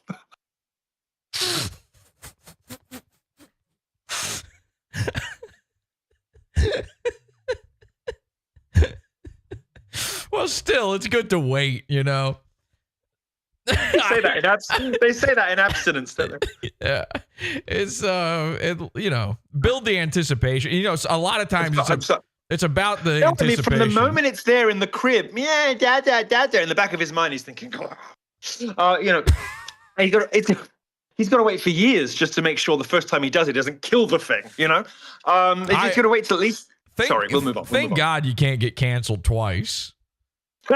You know, listen. I tried. I went to work for Kanye West. Yeah, I've been trying for years to get double plus canceled. It's just never happened for me. Luckily, nobody watches PodAwful, so I think you're safe. But I'll post everything. I'll post everything I just fucking said. So I wanted to get into the some of your most recent back and forth. Well, actually, no. Spare me with Loomer if you don't mind. Let's do the others. Spare you what? Spare me Loomer. Let's do the others. Okay, you got it. I'll just say this: I liked the way you handled the IRL Loomer bit. You know, people didn't. I mean, everyone's obsessed with this idea that I was like high as a kite. Like, I'm very fidgety. Like, I'm a fidgety, nervous energy person. And when I'm not. I mean, I'm not going to say I've never had an illegal drug in my life. I'm not going to claim that on your show today. No, that would be crazy. You were a gay guy. Gay guys are always doing shit. You know, like it's just a life, you know. But I'm sorry. But I think I'd had like 2 glasses of wine and maybe a couple of Adderall the day before. You know, and that was it. I'm a very like nervous energy, fidgety kind of person, and I think maybe people like remember me differently because they hadn't seen me for 8 years. They didn't remember that I was weird, you know, like, and so everybody was obsessed with the idea that I was like high or something, and I was just trying to get out of there. And the British people who saw it all said, I was watching you as kindly as possible, try to politely excuse yourself from that the moment it began. And the Americans are all like, yeah, go Laura, like Milo got Loomered, like high as a kite or whatever. And I didn't recognize that kind of characterization of what happened at all. It was not an easy thing to watch, but I did watch some of it back, and I was just like, I'm just trying to get out of there as desperately as I can. Well, from what I understand, if you had actually gotten Loomered, then you would have been, you know, waking up with her on your crotch. Yes, you sort of lift up the covers, and you see, would you like to play a game? Yeah. No. So everything I published about Loomer is absolutely accurate. That's why she's so cross. That's why she's so furious. Everything I've said about her is true and checkable. She tried to sort of drop some receipts like, oh, I'm still being invited to Mar-a-Lago with this kind of like 2-month-old thing that was dated like 2 weeks before, and trying to play funny games with the dates, which didn't add up. And saying, oh, I had dinner with Trump 2 weeks ago. She didn't. It's all lies. She's completely persona non grata at Mar-a-Lago. She will never be allowed on the plane again. If she's such a big a favorite of Trump's. Where's your job, girl? She's never going to get one. She's never going to get one because various people, including me, made absolutely sure of it. And indeed, as I've already said on other shows, I was paid to make sure of it. So I did so with great pleasure because it was the right thing to do. Things can be both a profit and a pleasure in this life. And in this new chapter of my professional life with my new agency, my management firm, I'm trying to take on, we do two things. I mean, one of the things I do now is artist management, both very established people like Ye and up and coming artists of various kinds. And the other thing I do, I like to call retribution as a service, which is basically just hire me to take somebody out, which is enormously expensive. And I only take the clients that I believe in, that I think are worthy of destruction. And sometimes, of course, I just do it for fun, but sometimes I do it for pay. And I was very happy to accept that job, which of course came from the very highest levels of the Trump campaign. I think some, Alex, you mentioned before, Alex, on the Alex Stein episode, they kept editing. That was just for fun. That was just fun. They kept editing it down. And a lot of what they removed was the Loomer stuff. She was on Twitter, saying that she was going to sue. Not even really. Maybe she said it about you. Not you. Not me. The Blaze and Alex Laura? Stein. I have revealed that this woman, I don't want to talk about it forever because it's just so boring. Everyone wants to talk about it. We'll move past it. I've said that you can't own a gun because you were forcibly 5150, like psychologically incarcerated. Incarcerated in a mental institution twice by your father, and that you're not really Jewish and you made it up. And I've dropped the receipts. Everybody knows it's true. Everyone knows it's true. Like, if that wasn't true, why am I still why am I not in court? Well, I was on your side in the entire thing, but then when you said she's not Jewish, I go, this is tough because I know she's had a lot of plastic surgery, but no, she's the only person in history to have surgery to look more Jewish. Yeah, exactly. It's never happened before. Exactly. Look, do they do reverse rhinoplasties or what is going on? I posted the receipts and I showed. I saw the video. That she was practicing the Star of David in 2020, I think, because she didn't know it. Okay, and of course, I also posted a video. I also posted a video. More pertinently, from my cat. More pertinently, I posted a video from Paul Bazile, her video producer, in 2018, who said that he was there on the day she decided to make up that she was Jewish. Why did she do this? Because she had planned, instead of giving a speech at this anti-Islam rally, she'd planned to just go up and burn a Quran, the laziest thing imaginable. And the organizers said no. So she had to cobble together a speech quickly, and she bought for herself from Amazon a $12 Star of David necklace and said to Paul Bazile, I'm going to go and tell everyone I'm Jewish. Put this on me. And so he fastened the necklace on her. And that was the moment that Laura Loomer became Jewish in 2018. That's when and how she became Jewish. All right. Well, just to play Moloch's advocate for a second here. What is the one symbol that Jewish people, it means more to them than even the Star of David? I don't know. What are you going to say? The swastika. So okay. Now every single time there's one of these fake hate crimes, they always forget the way to draw it. And these rabbis are always drawing them the wrong direction. Yeah. I mean, if a Nazi would know how to draw it, right? Or at least every Nazi I know, they're kind of nerds. They're sort of bookish. If they didn't know, they'd check their copy of Mein Kampf. They could do every type of rune they ever saw, off the top of their head. But what I'm saying is maybe Laura, they know, Death's Head Tottenkopf 1939 shoulder pads. Oh, it's an antler with two lines under it. They know this shit. Yeah, exactly. They know exactly what the Vultures album looks like and everything. So all I'm saying is maybe Jews don't know how to do the Star of David either. Maybe they're probably hiring. Funny. I like that, but it tends to be black lesbians who do the swastika hate crime hoaxes, and actually sort of undermining my own point there because they are, of course, functionally illiterate. No, I don't have an answer for you. I'm sorry, but she's not Jewish. Okay, well, I will choose. I can tell you, another thing is, I'll tell you who this is off the show because I don't want to embarrass him. But there's someone who didn't marry her because he found out she's not Jewish. A major league Orthodox Jew that she was dating who ghosted her and came back 2 weeks later married somebody else. Rabbi Shmuley. That's happened to her like 4 times. It's a terrible, really. Hurts your heart, doesn't it? This has happened to her about 4 times. Something about Laura makes people go and marry the girl they dated before her. I'd say about 4 times people have just like dipped on Laura and come back 2 weeks later married. I mean, couldn't happen to a nicer girl. It's a great pity, a great shame. But I find that I find that she is not Jewish because I spoke to and know and have employed for a year. Well, not now, but I did in the past employ for many years. The person who was there when she made it up. I find that she is not Jewish because I was there when she drew a pentagram instead of a Star of David on a folder and didn't know the difference. That's still pretty Jewish, though. Chat. I did. Easy joke. You're not wrong, but shush. I find that she's not Jewish because I had to write all of her Jewish holiday greetings, which she's still using 5 years later, because she didn't know what. I can't remember which one it was. Which one would happen during election season? Anyway, she couldn't remember what a Jewish holiday was even for. Yom Kippur. I find that she's not Jewish because she does not speak a word of Hebrew or Yiddish and used the Meshuggah instead of Meshuggah in an ad because she was trying to pretend that she spoke a language that she did not. I find that she is not Jewish because she has never been admitted to yeah, there we go. That one got you, didn't it? She's funny. That's funny.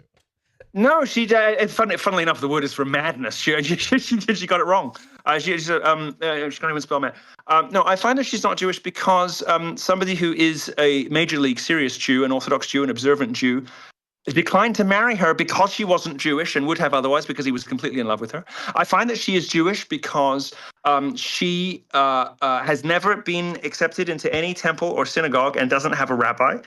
She does not daven. She has no Rav. Like, I know more about Judaism than Laura Loomer does, and I'm not terribly fond of the religion, and I don't, really care that much for a lot of the people. But I know more about Judaism than she does, as evidenced by the fact that I have written all of her statements on Judaism ever. And of course, I wrote her book, and I find her Jewish most specifically and completely and particularly and entirely because I Loomered her book. And in the course of doing so, I did what I always do writing a book. I've ghostwritten a lot of books. I've written 17 New York Times bestsellers, 2 of them for me and the rest for other people.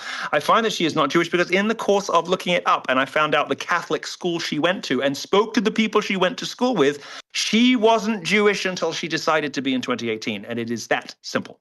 Well, listen, I believe you because if she were really Jewish, Trump would have given her a job. And let her blow him. Rather than just her claiming it. Not just that, but if you can point out any other situation in which I've ever been wrong or ever told a lie like this, then please do. But you can be confident in what I'm saying because I might be a churlish, spiteful, terrible, vindictive human being, but I'm not a liar. After the lawsuit threat to Alex Stein, they started cutting out the Laura Loomer parts in that episode. I thought that it would be a fun thing to do. Alex is trying to hide a lot of stuff after your appearance. You burned him in just about every possible way on Twitter. I'm happy to have been a part of that as well, providing you thank you for your service, soldier. Thank you so much. I thought it would be kind of fun if we did a little bit of watching an old news clip here. This is something that I don't think you were aware of this back when you were on Alex's show, but you became aware of it after the fact. This is Alex Stein's school shooter grandma. Oh God, this is the best story. Let's go. Take a look at this. All right, let's take a look at this. I love this. Life, but I don't run from their crimes. Betty Stein has lived across the street from Highland Park High School for 33 years, and she claims she's been harassed almost daily. This is, of course, the high school that Alex himself went to, by the way. He shot up his school. Yes. Sit out there maybe catching strays in the back of the head from his own grandmother's shooting explains why Alex ended up like he is. Yeah, that probably makes you think being loud is funny. night, and they'd go by and say vile things to me. I want your body, and say ugly, foul, vile. Can you imagine doing something as foul as saying I want your body, or They say ugly, foul things to me like I want your body? I'm gonna play her in something. I'm gonna go to something as her. I can get a hat like that. That's just lace hat. I can make a hat like that. My grandmother taught me how to do that. All gay people are raised by their grandmothers. I can do this. I can go as Betty Stein. Yeah. For those who don't know in the audience, this is Betty Minyard Stein, Alex Stein's. Betty Minyard. I know it's so rare, isn't it, to hear of an older Jewish lady doing her own dirty work? But good on Betty. Yeah. You know, look. Can we back to the beginning? I want to nail the accent. Can we go back to the beginning? I want to hear it again. Yeah. Let's hear it. Stein has. Or it's a little. The audio is a little. It's an old news clip. It's kind of. No. I was in it with the pip called pips, aren't they? They ruined my health. They ruined my life. But I don't run from their crimes. Betty Stein has lived. This sounds like my grandma. Across the street from Highland Park High School for 33 years. Except, just to be clear, my grandma is not the nation's oldest school shooter, though. And she claims she's probably the oldest school shooter in the history of human civilization. I would have to imagine. And maybe this explains Alex's late start. Talk about the Stein dynasty. Talk about late bloomers. We're still waiting for Alex to blossom into a performer. If his grandmother didn't become a school shooter until she was 80, we could be waiting until Alex is 412 before he becomes funny. Sorry. So back to the beginning. Sorry. Once again. Yeah, we should give him until he's 65 to really pop off. I mean, in retrospect, we've been unfair to him, haven't we? Yeah. We've been cruel. Claims she's been harassed almost daily. And I sit out there at night, and they'd go by and say vile things to me. I want your vile things to me, and say ugly, foul, vile. Yeah, the trick is to really stretch out the eyes into an ass sound. Ugly, foul things to me. Like go. I want your body. What am I out of 10? You're already in there. You're in the pocket. Okay. You're in the pocket. Me, a 65-year-old elderly lady. You're elderly lady. Stand out there and take it night and day. She says she's asked for help. She's told the school administration about her problems, and she calls the the very police serious nodding journalist regularly to complain. I had already told officers. I said, the only thing I can do is shoot out their tires. Any of them who do. That's it. The only option, officer. How? Wait. There's another example of the FBI being given a heads up before a terrorist attack. Yeah. It's like, this is like that gay nightclub in Florida all over again. They knew it was going to happen. This is Betty Minyard Stein solves problems the way Yosemite Sam solves problems. No, she solves problems the way Osama bin Laden solves problems. The students in the area admit that many of the teenagers do harass the lady at 6600 Westchester. I mean, they just would call her names, and they would go around honking at her, and just different things, and they would throw trash in her yard. Just stuff because she was different they made fun of, and nobody deserved. She's different. By the so basically, she was an obstreperous, cantankerous, unbearable old... Yeah. Or different. I can't say the C word. Unbearable old bitch. And because she was always shaking her fist and saying, "Get off my property," the kids started to kind of pick up that she was a problem. She was a nuisance who then treated the ordinary social response to her nuisance as grounds to start an armed assault of a school. Oh, my goodness. Well, Milo, what you have to understand is they were throwing hamburgers in her yard. Well, who wouldn't pick up an AR-15? Look, if I'd known this before I went on Alex Stein, I think I'd have been a bit more careful before throwing all that water on it. This morning, Mrs. Stein reported to police and a teacher that some boys were threatening her with their cars. She says the boys persisted. I aimed at the car, and for some reason, the way he was going and twisted. Well, this is a confession. You shouldn't be telling them this. She's not telling her lawyer, of course. She's just telling us, I aimed at the car, but then the way the car swerved, I guess it just hit the school. Oh, that's so sweet and naive of you. You think she had a lawyer. No, she represented herself in this case. Yeah. Play. Often went on down the street. I had no idea I even hit him. 18-year-old Ward Huey III, a summer school student, was hit by a single bullet. Mrs. Stein claims she never meant to hit the boy. She only wanted his license number. Huey's family has declined to comment on the case tonight. Linda Frederick, Channel 5 News Yeah, in Tonight. case she comes back. Yeah. In case she comes back, they won't comment because she's going to come for him again. He's got to go to school every day opposite that crazy old bat. She argued in court that he did it to himself. That the bullet wound was from him skiing and he fell on a ski pole. She just invented that out of whole cloth. Look, well, we know where all the comedy genes in that family went. They didn't go to Alex. They're concentrated in Betty. Well, she was, the court stenographer did quote her as saying that she was a pimp on a blimp. Right. It all comes from somewhere. Yeah. She was high on fentanyl and mescaline, and she had gone insane in the Ukraine. You don't understand. She started rapping inside the court. Hello, baby. Oh, sweetheart. Sorry, Helen's getting very upset that I'm yelling so much. This is where she's. Look at that face. Look at that face. She's pissed at me. Can you see how angry she is? Thank God you're taking those parasite meds. Oh, no, toxoplasmosis is not a worry for me because they're indoor felines. Okay, I'm just saying. No, well, the other one does go out, but only on a leash. It's the bougiest, faggiest thing you've ever seen. It's like all my gayness has been concentrated in my cat. I take this. That's where it comes from. I have my theory is that toxoplasmosis, that and of course being raped is what causes being gay. You combine those two things. Thanks, bro. Yeah, you're welcome. Just so you know, it's not a moral choice of mine. It's something that happened to me. Look, she's so angry. You are look how they are.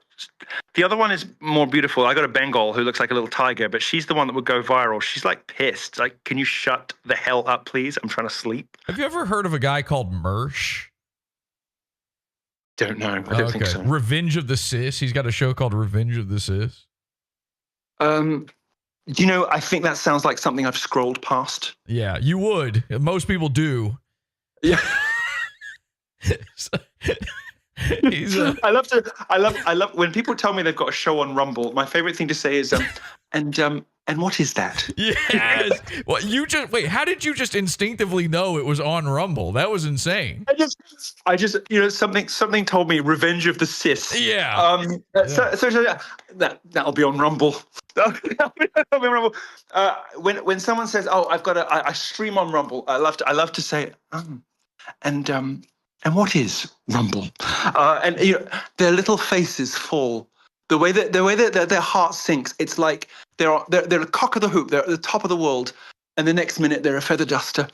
They're so sad. Their whole universe collapses when and what is Rumble? Of course, there is nobody on Rumble because the company is Sam. Analysts estimate that 37% of the traffic on Rumble comes from malware installed by Rumble.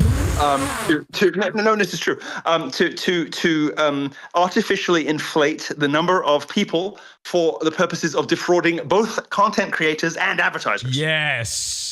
Yes, it's got to be more than 37%. It's almost all bots. It's almost all fake views. I think if you're streaming on Rumble and it says 5,000 live viewers, I think you've got 12. It's maybe even less. It might actually. I actually have a theory that you lose real human viewers. You actually go into the negative. You're actually going into the red. They do.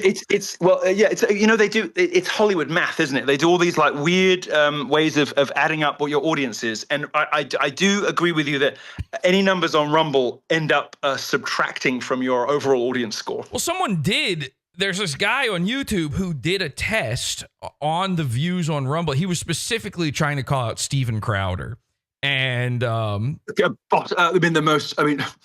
bottomed and botted Steven Crowder. Yes, exactly. And he ran tests that proved that the views on Rumble are fake. At the very least, the live views on their fake, and they come from. On Rumble, they make you run like a little video ahead of your stream. And every single time it loops, it now counts that as a new viewer. That's another viewer. That's no. Yes. No. Yes. Baby, no. So they've been doing investigated by the FEC. Is it the FEC? They have been doing the yes, yeah. The FTC, isn't it? FTC. They have been doing, well, except it's not on television. No, that's the Trade Commission. What am I talking about? You mean the? No, you're thinking of the FCC. I am thinking of the FTC. I'm thinking of the FCC. You're thinking of the FTC. Yes, exactly. And you are correct. Yes. Yes. Actually, say that again. No, I'm not. No. You think I'm stupid? You think I'm like all your other guests? All right, I'm gonna say it. Well, I'm gonna say it one time. I was wrong, and you were right. All right, yeah. You can take that with you to the grave. That's to the grave. Awesome. I've said that to about 3 people ever, and 2 of those instances were at the instruction of a judge. So congratulations. I'm sure this will be shown in a court one day. Possibly by Dave Rubin. Yeah. Laura, Alex, somebody's about to get mad. Here's hoping. I hope they show the episode in full, because after watching us and seeing how delightful and charming we are, who would convict? Of course. Who would convict? Nobody. What do you? Okay, we're Alex Stein, judgment for the plaintiff. Wins $1. That's what they would do. They'd give him $1. Look at that handsome young man. Oh my God! That handsome young man cut down in his prime by Grandma Death. You know, we've got to post on YouTube the complete accounting that we have done this evening of the murder in the bloodline, the Stein bloodline. What does it mean? Well, it's a cursed tribe, isn't it? It's a dangerous legacy. Well, I posted on Twitter a little bit ago. I actually took a screenshot of this we're looking at right now. Look, she's Shapiro height. Look, she's 5'3". Yeah, it's Ethan Ralph actually. She's 1.1 Shapiros. I made a tweet. You know those stupid tweets you see all the time, those spam things where it's like grim reality. And then it's just some news story about someone dying or something. I made one about Betty Minyard Stein where it was grim. Grim reality. Did you know this is America's oldest school shooter at 65 years old? And then I just gave the entire actual story, and of course managed to slip Alex Stein in there as well. I gotta send that. I love that. Speaking of, can I share my screen on this tranny pedophile app? I think there's a way to do it. There must be a way to do it, or else how do the trannies and pedophiles share their CP collections? I'm just gonna send you this graphic because we're talking about height. I made an infographic about the heights of all of your favorite conservative influencers, and I'm going to show it to you now. Okay, I love this. No, I think it's important. I'm DMing it to you on the app. Okay. Yeah, there we go. Look, perhaps you could throw that up on screen for us. Yeah. Lovingly created by me, I just want to say. This is a guide to the height of all of your favorite conservative influencers.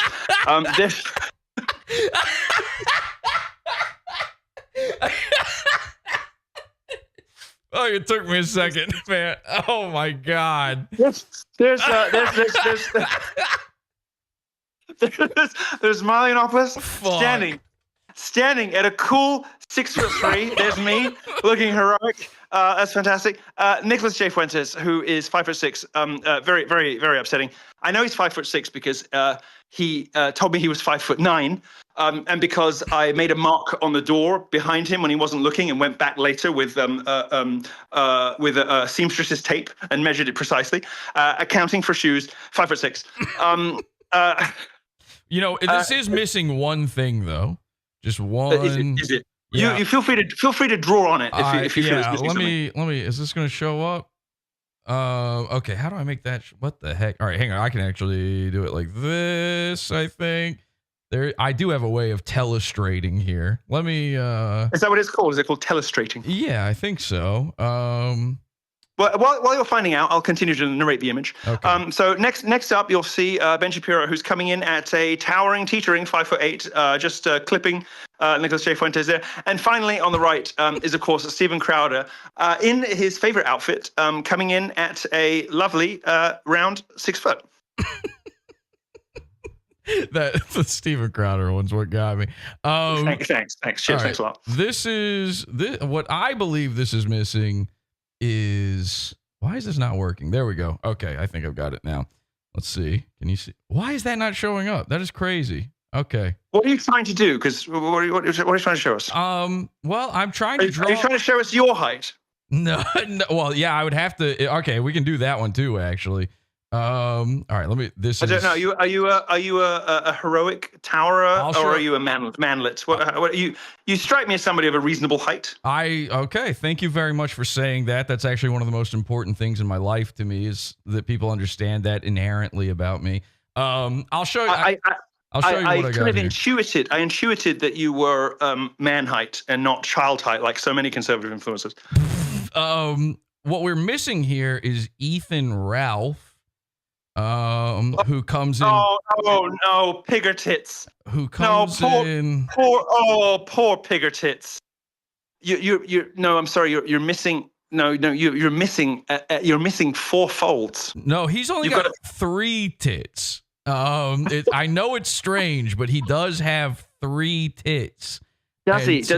He's like you would find him. I'm sorry, I'm going to out myself as a no. You'd find him in Mos Eisley, wouldn't you? Yes. The cantina in Star Wars. You would find it just behind the one with like the blop blop blop blop. There'd be that, or you'd see him casting Princess Leia into the pit with the creature. Alternatively. And then I would be. Let's see. I'd be right here. Here's me. Really? Okay. I'm 6'8". Are you really? Yeah, I'm 6'8", 270 pounds, and completely unstoppable. You're completely unstoppable muscle. You see, you even draw yourself as a girl. What? Well, I have long hair. What do you want me to do here? Yeah, but look at the lines of Ralph. I'm trying. And then look at the svelte, tumbling tresses, and look at the shape. Look at the shape. You know, I see. You've given yourself bingo wings when you meant to give yourself biceps. This is not my best work. I'll be honest. I just think, like, most people drawing themselves, wanting to, give themselves a bit of flattery, would know. So, like, you've given yourself gigantic traps and then no biceps, giving the impression of bingo wings. You've given yourself a pear-shaped body instead of a V, which is another female trait. And then you've got these sort of tapering legs and giant pointy stilettos. To say nothing of this curious lipsticked smile you've got going. You've added rouge to your lips. You know what you've got going on here? You've got nude eye and big red lips. You can't even see my eye. What are you fucking talking about here? Listen, nude lips and a smoky eye. I'll be honest. I was so hung up on trying to figure out if it was gay or to put myself next to you or Stephen Crowder. You've drawn Crowder. You've drawn yourself as Lana Del Rey. Okay, all right. You have.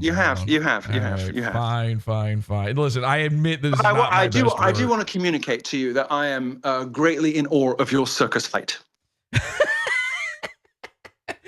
Thank you so much. That's all I want is for people to tell me I am big. Well, I didn't quite say that, and fortunately for everybody, we'll never know. But no, you are heroically proportioned, if this were a movie about medieval warfare, you would be towards the end of the champions when they get to the good ones. Do we want to keep going with Betty Minyard Stein, or do we get it and we should move on? Stop now! Please, I want to hear more about Betty. All right, let's go with it. It's silent here. I don't know what's going on. And I think it's over with today. No, it was just a thoughtful pause in the broadcast. Oh yeah, a moment of silence for Betty's victims. for the guy that shot himself skiing. Lady had left the school and she'd gone out to the parking area in front of the school. This young man, Ward Huey III, drove up into the parking area, and she was standing there. And as he drove up, well, he's... Wait, so she was... hang on a second. I did not realize this was part of the story. She was there already waiting for him. She was waiting for a victim to arrive. I was just going to say, she took any kid who showed. It was like anybody. It's just on site. She wasn't going for anybody. She just wanted scalps. Yes, she just wanted death. Exactly. You'll see the same behavior in Alex Stein outside McDonald's at 5 a.m. Just waiting for the doors to open so that he can inhale 3 McGriddles before he heads to breakfast. It's that sort of quiet lurking that is a hallmark of Stein predators. Yeah. For some reason, decided to back out, and this time is... There are so many predators named Stein. What's with that?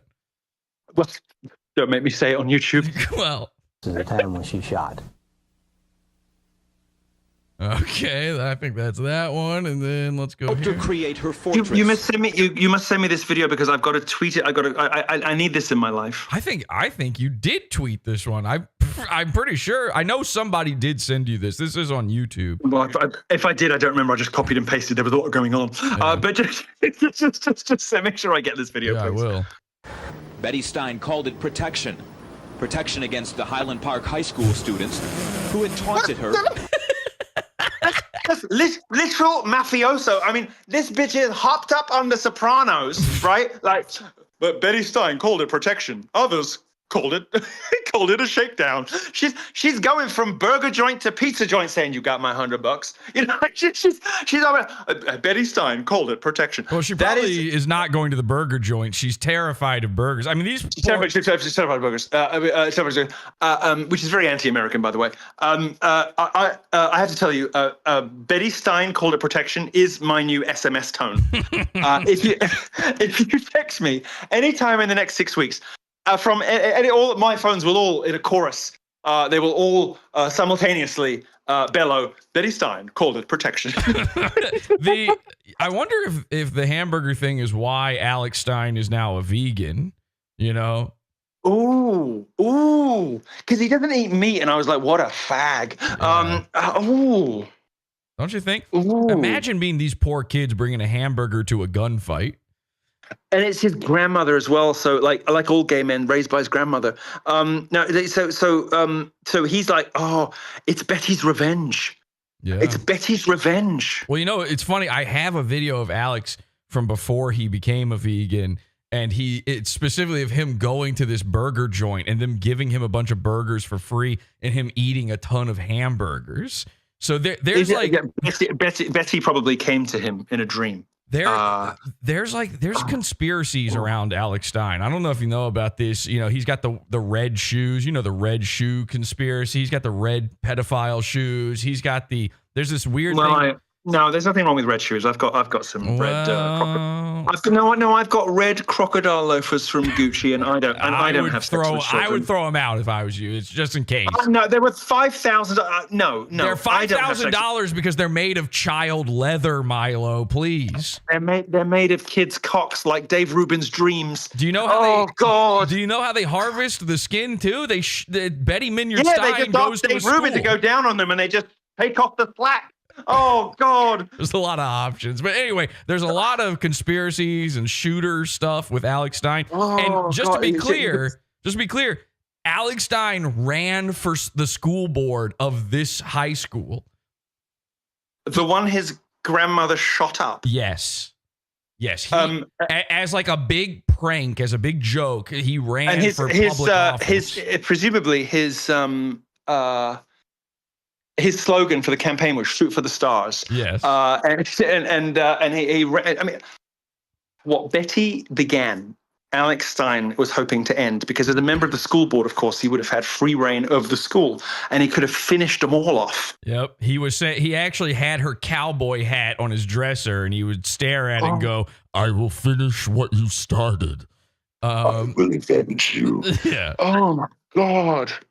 All these years as sport. I pulled the trigger one time. 3 weeks ago, 30 years of anger and fear. That's an even better SMS tone. I pulled the trigger one time. That's enough times. I mean, listen, you're not hitting Columbine numbers. You're certainly not hitting Virginia Tech numbers with one time. Oh my God. But, one is pretty good. I pulled the trigger one time. Betty Stein allegedly shot a student at Highland Park High School. 18-year-old. And when you hear Alex say triggered, he's talking about this. He's talking about Betty. Yeah. He means Betty. Yeah. Huey. Witnesses say he was backing out of a parking space near her home. For that one shot, an indictment today charging Betty Stein with attempted murder. Because I was defending myself. Not anybody else would defend me and help me and take care of me. Students say toying with Betty. She was lying in wait to shoot a child in the parking lot of a school. How is she defending herself? Well, listen, some kid, I don't know if you understand this or not. There are kids out there. It's a roving gang of hamburger tossing white kids from the richest neighborhood in Dallas, Texas. They were saying the most terrible things about how they wanted my body. Did I mention I'm allergic to mustard? Because that's it's kind of deadly, you know. Betty Stein harassing her blossomed into tradition at Highland Park High School. It's like traditions, like having a great football team, having a pretty good basketball team, and fucking with Betty Minyard Stein, that old bitch. Messing with Betty Stein. You know, I'm happy to be carrying on the great traditions of this fine educational establishment. Exactly. In giving Alex Stein almost as much shit as they gave his grandmother. I mean, I've been making fun of Betty Minyard Stein for so long. They might as well make me like an honorary, graduate of Highland Park. They should give us both honorary diplomas. Yes. After the shooting, in which Betty Stein allegedly had wounded Ward Huey, she told reporters she wasn't trying to kill anybody. No, I didn't want to hit the boy. Regardless, the Dallas County grand jury today issued its indictment, charging the University Park woman with attempted murder. Bob Siegel, Channel 5 News. She didn't even know she hit him. She was just shooting wildly. You don't understand. It was a random chance shot. That she'd been plotting and planning and lying in wait to... No, I'm sorry. I'm not buying it. I think she was a premeditated killer. Yes. I have no guilt feelings. I regret nothing. These are not the things you're supposed... Don't go on the news and confess, and don't go to court and tell them you feel no remorse. Betty is serving that outfit, though. Look at her. Yeah. This is. I have got to go to a party that Alex Stein is at, dressed as... No, I'm telling you, I've got the look. Let me show you something. I got those sunglasses. No, look, hang on, man. Where's I think you wore them on Alex's show, actually. Yeah, no, here they are. Look, I got the Fendi. Look, this under a hat. I got the outfit. I've been trying for the past 2 years to get Alex to admit publicly that his grandma is a school shooter. I've done everything I can. He kept appearing on Fish Tank, that 24/7 live stream show. I've never seen it. It seems so boring. Well, I managed to prank call him while he was live on there. Thousands and thousands of people watching. He didn't know it was me. He thought I was some girl calling in. And I managed to get out just enough where I said, Alex Stein has a school. And then he hung up. I was so close. He knew? He knew. He knows my voice instantly. My whole thing with Alex, like I was on his old podcast years ago, Conspiracy Castle. This is a blood feud. Oh yeah, he was supposed to be a guest on PodAwful. We were internet friendly or whatever, and you know who actually told him not to do it? The real cause behind all of this was there's this guy named Vito Giswaldi. He's Dick Masterson's co-host on who we should also talk about. But that guy, he and Alex are friends apparently. They knew each other from stand up or something like that, which neither of them are funny. And I imagine that yes, of course, they're the people huddled at the back crying afterwards. Yes, exactly. Vito told Alex not to go on my show because he said that he knew that I would be pranking Alex. Now, meanwhile, I just wanted Alex on as a guest the same way I have you on as a guest. I wasn't trying to do anything. So the entire story behind all of this is that Alex, the self-proclaimed king of trolls, was terrified of me, an internet troll. That's it. I mean, I have to say, his pathetic response to Dick Masterson is live. He's got oh yeah, oh dear, oh yeah, Vito, oh yeah, guys, yeah. I've never seen his show, obviously, but I recognize that face. I have to say, Alex has put in such a poor performance so often in the thing he's supposedly king of the world at. His inability to manage me and to command his own show when all I was doing was just being impish, really, right, was eye-opening for me, just in how completely incompetent and useless he was. Yes, that's exactly how I felt when he last minute bailed on last minute, by the way. The whole what kind of a person would no show PodAwful? Well, here's the thing, though.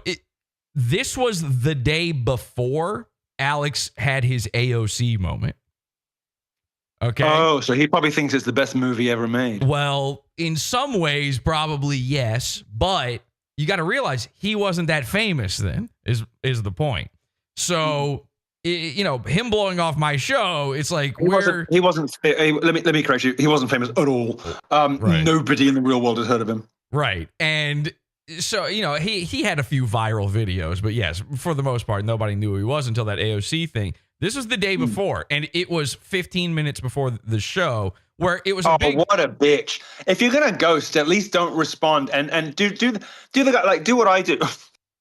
At least, like, don't tweet for a couple of hours beforehand if you know you're going to ghost somebody, so they could at least, like, guess that you had an accident. Like, give yourself, like, the benefit of, like, something. Like, I'm not saying that I'm experienced at this at all, but like, at least do someone the courtesy of being able to speculate, to save face with their own viewers as a courtesy, as a kindness, to just say, I noticed he hasn't tweeted for an hour, and he's like, I hope nothing's happened.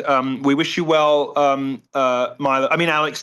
And anyway, let's get on with the show, ladies and gentlemen. And our prayers are with him, and we hope to hear from him soon. At least give the host the ability to do that, exactly. Rather than be merrily tweeting away. Oh yeah, he's classic for that. Rather than just be like merrily tweeting away like a bastard. Well, I had the particular misfortune of the whole show is kind of riding on him being there, because in reality, I wasn't. That's right. Who would expect you to be able to carry, an hour without preparation? I mean, I'm joking. I'm joking. Well, I did it at the beginning of this episode, but how long was that? How long did I keep you waiting? 40 minutes? That was like 40 minutes, which is what you told me. So it was exact. You nailed it. You see, when I'm late, I'm spectacularly late, but I'm a man of my word. I'm as late as I say I'll be. Exactly. You were late just on time. So now I feel I should have left it a bit longer. So I could have had a couple more lemon drop martinis. The irony with Alex was that I wasn't pranking him. He was going to prank someone else with me on the show. That was the entire bit, was him coming on. But such was his fear of being outclassed and of being taken by surprise, because he knew that he wouldn't be able to roll with the punches and survive the experience. Such was his cowardice and his knowledge of his own uselessness that he ghosted like a bitch. Exactly. And I lost all respect for him in that moment. I realized this dude is afraid. Did you not lose respect for him on a previous occasion when, for instance, you saw him do comedy? Or lose respect for him on a previous occasion when, for instance, you heard him talk? It's my great, great shame that I didn't see this stuff for what it was ahead of time. We are none of us perfect. We're none of us perfect. And you know better now. Exactly. I've learned a valuable lesson. But after that moment, I did become his biggest troll and ruined his life. I mean, on that episode... Are you an A-log, darling? Are you an A-log? I would say I'm I'm 2 logs, maybe 3 logs. I'm more logs than you could possibly. Yeah, that was Alex Stein tier, wasn't it? God dear. Well, I don't like using these terms. I don't like that term A-log. I was trying to make a joke of it because I hate that term. Because let's skim past it. No, I I don't see. When I was offline for like 8 years, I was really offline. Like, I don't know anything that happened. I don't know the lore. I don't know like why Red Scare exists. I don't know anything. I don't know who listens to that. Yeah, there are shows and people who are like products of COVID who could only exist thanks to lockdowns. You know, like I don't know the lore of any of these things. I don't know who these people are or anything about them. Yeah. So I don't know a lot of this stuff. And I returned to the internet to discover all these new terms and new people. I mean, I came back to the internet to discover James Lindsay had 500,000 people following him, listening to his pronouncements on the state of conservatism. I mean, my God. I just, you know, it was in that moment when I discovered that in my absence, people like James Lindsay had been elevated, that I realized I had a responsibility to return. What actually, you know, I was thinking about this. What prompted you going on Alex's show? Like, what? How did that? I wanted to do what I did. Oh, okay. So, did you ask to go on, or did he ask you? Or no, I waited until I'd been invited by another show because I knew he'd never invite me because he's a coward. He told me he was going to invite me like 3 times and then never did, which is a classic Alex move. That's right. I forgot you were supposed to be on other Blaze shows, and then you. So I waited until I was invited on another Blaze show, and then I said, "Oh well, of course I'll come." But you know, I went to stay anywhere, and I don't fly coach. I mean, true, but I just said, so if you're going to spend all that money on getting me down, why don't you book me on a couple of shows, see who else wants me? And of course, then Alex couldn't say no. Right. So then I made sure that Alex was the first show that I did, and got everything I wanted, and then flew home. Okay, that actually adds up. That makes a lot of sense. Well, so I very much relate to exactly the way you felt about losing respect for him in that moment. So I literally went through all of that stuff. I just happened to go through it before anyone had ever even really heard of Alex Stein. And then he, and this is crazy, threatened to sue me for making fun of him. Are you serious? 100%. The king troll threatened to sue. He threatened to sue me, and he threatened to send, you know, he's a bounty hunter. He's like a licensed bail bondsman. Did he threaten to send someone to beat you up? He threatened to send bounty hunters to my parents' home. I'm a grown man. He threatened to send bounty hunters to my parents' house, and then I had to live in fear that Boba Fett was going to fucking arrest my dad or some shit. So, this is real. This is I've shown the screenshots many times. We've done the episodes about it, but this is insane. Yeah, the Mr. Biggest Troll ever. Which, by the way, can we just say this? Yelling sexual harassment slurs at AOC is not a troll. Saying you like a lady's butt is what a construction worker does. Like, that's not exactly, you didn't trick anybody with that. AOC wasn't walking along thinking, probably nobody's liking my butt right now. And then all of a sudden you really fucking got her. There's nothing. Well, there's nothing trickery. I can see he's intruded on your psyche for some time. Yeah, well, listen, I would not. I don't hate Alex. I don't even. I wouldn't. I've got to stop you. Let's change the subject, because I don't hate Alex is one of those intros where you know you're going to be here for 2 hours, and I don't know if I've got that long left in life. Oh, I get it. All I was going to say is I don't hate Alex, but I do wish he died. Oh dear. Okay. I really fucked that up for you, didn't I? That punchline. No, there are people. It's against my faith to pray for people to be dead, which doesn't mean that I don't do it ever. We all make mistakes. I don't. But there are people. I think the world would be improved by the absence of, and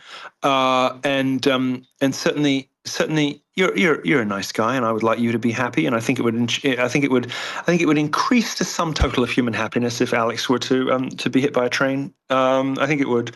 I think he exists in that category of sort of Nick Fuentes and a couple of other people who just everybody would be better off if they just weren't. Right. And Nick Fuentes is gay, right? Yes. Okay. Why was he in that? Why was he in that group chat with Pariah the doll and all these other trans?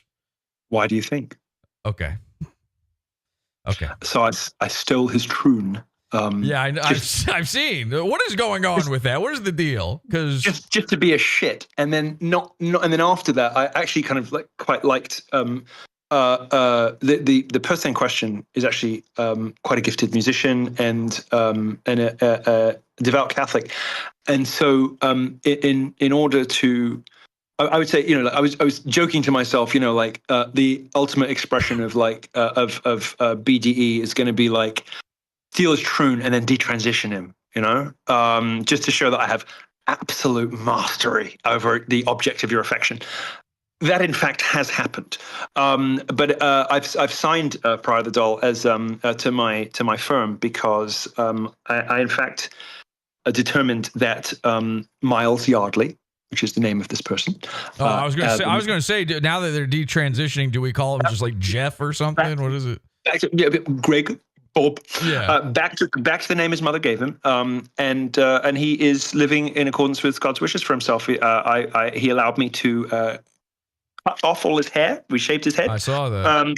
And he's living now according to God's wishes. And what started off as a troll to irritate Nick Fuentes has actually ended in something that could really, have profoundly and lastingly good consequences, not just for this person's career, but for their immortal soul. So it's had and nothing annoys Nick Fuentes more. So it's been a win all around, really. Yeah. When it comes to Nick, the gunman who showed up to his house, what's your take on that? They did it themselves. They staged it. It's bullshit. Look, it's classic Ali Alexander, the pedophile funder and ultimate architect of America First, to pull this kind of a stunt. Remember that immediately prior to that, Nick Fuentes was the internet's biggest lolcow for like 24 hours. Right. Everybody was shitting on Nick Fuentes for like 2 days. They needed to do something to break it up, make him sympathetic, have everybody come back. Oh, well, I know we were joking, but this is unacceptable. It is classic Ali Alexander to pull a move like this. I mean, I don't believe a word of it. Wait, you don't believe the gunman even murdered those 3 people? Look, I haven't looked into the police reports do not support Nick's version of events at all. I don't know what the truth of that situation is. It does seem like some people died, yes. I wouldn't put it past any America First supporter not to just lose their shit, go to the wrong house and accidentally kill people, and then finally come up to Nick's house where they were supposed to be in the first place and just kind of call out for Nick and then fuck off. I don't know what happened, but I suspected something more like that. The guy does have Groyper phenotype. 100%. Yeah. And I got to say, I've lived for many years now, according to the maxim of just assume the opposite of whatever Nick says is true, and that has never failed me before. Okay, gotcha. Yeah, because there was, when you watch the video, I was theorizing that the guy was like Nick's boyfriend or something, coming to find a place to hide after committing the murders.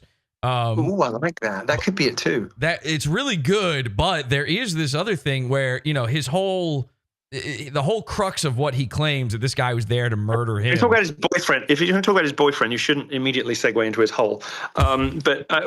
Good point. But with and by the way, like 3 people died and fucking Queen Nick made it about himself. The other thing that I think might have happened. Yeah. Lots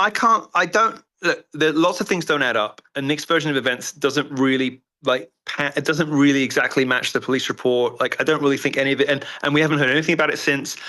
The wording of his his immediate entreaty for money struck me as very peculiar. He used the word, help me defray the costs of security. That is not a Nick Fuentes word. That stuck out like a sore thumb to me. That was like a major red flag for me. I've known Nick for years. I was his mentor for years.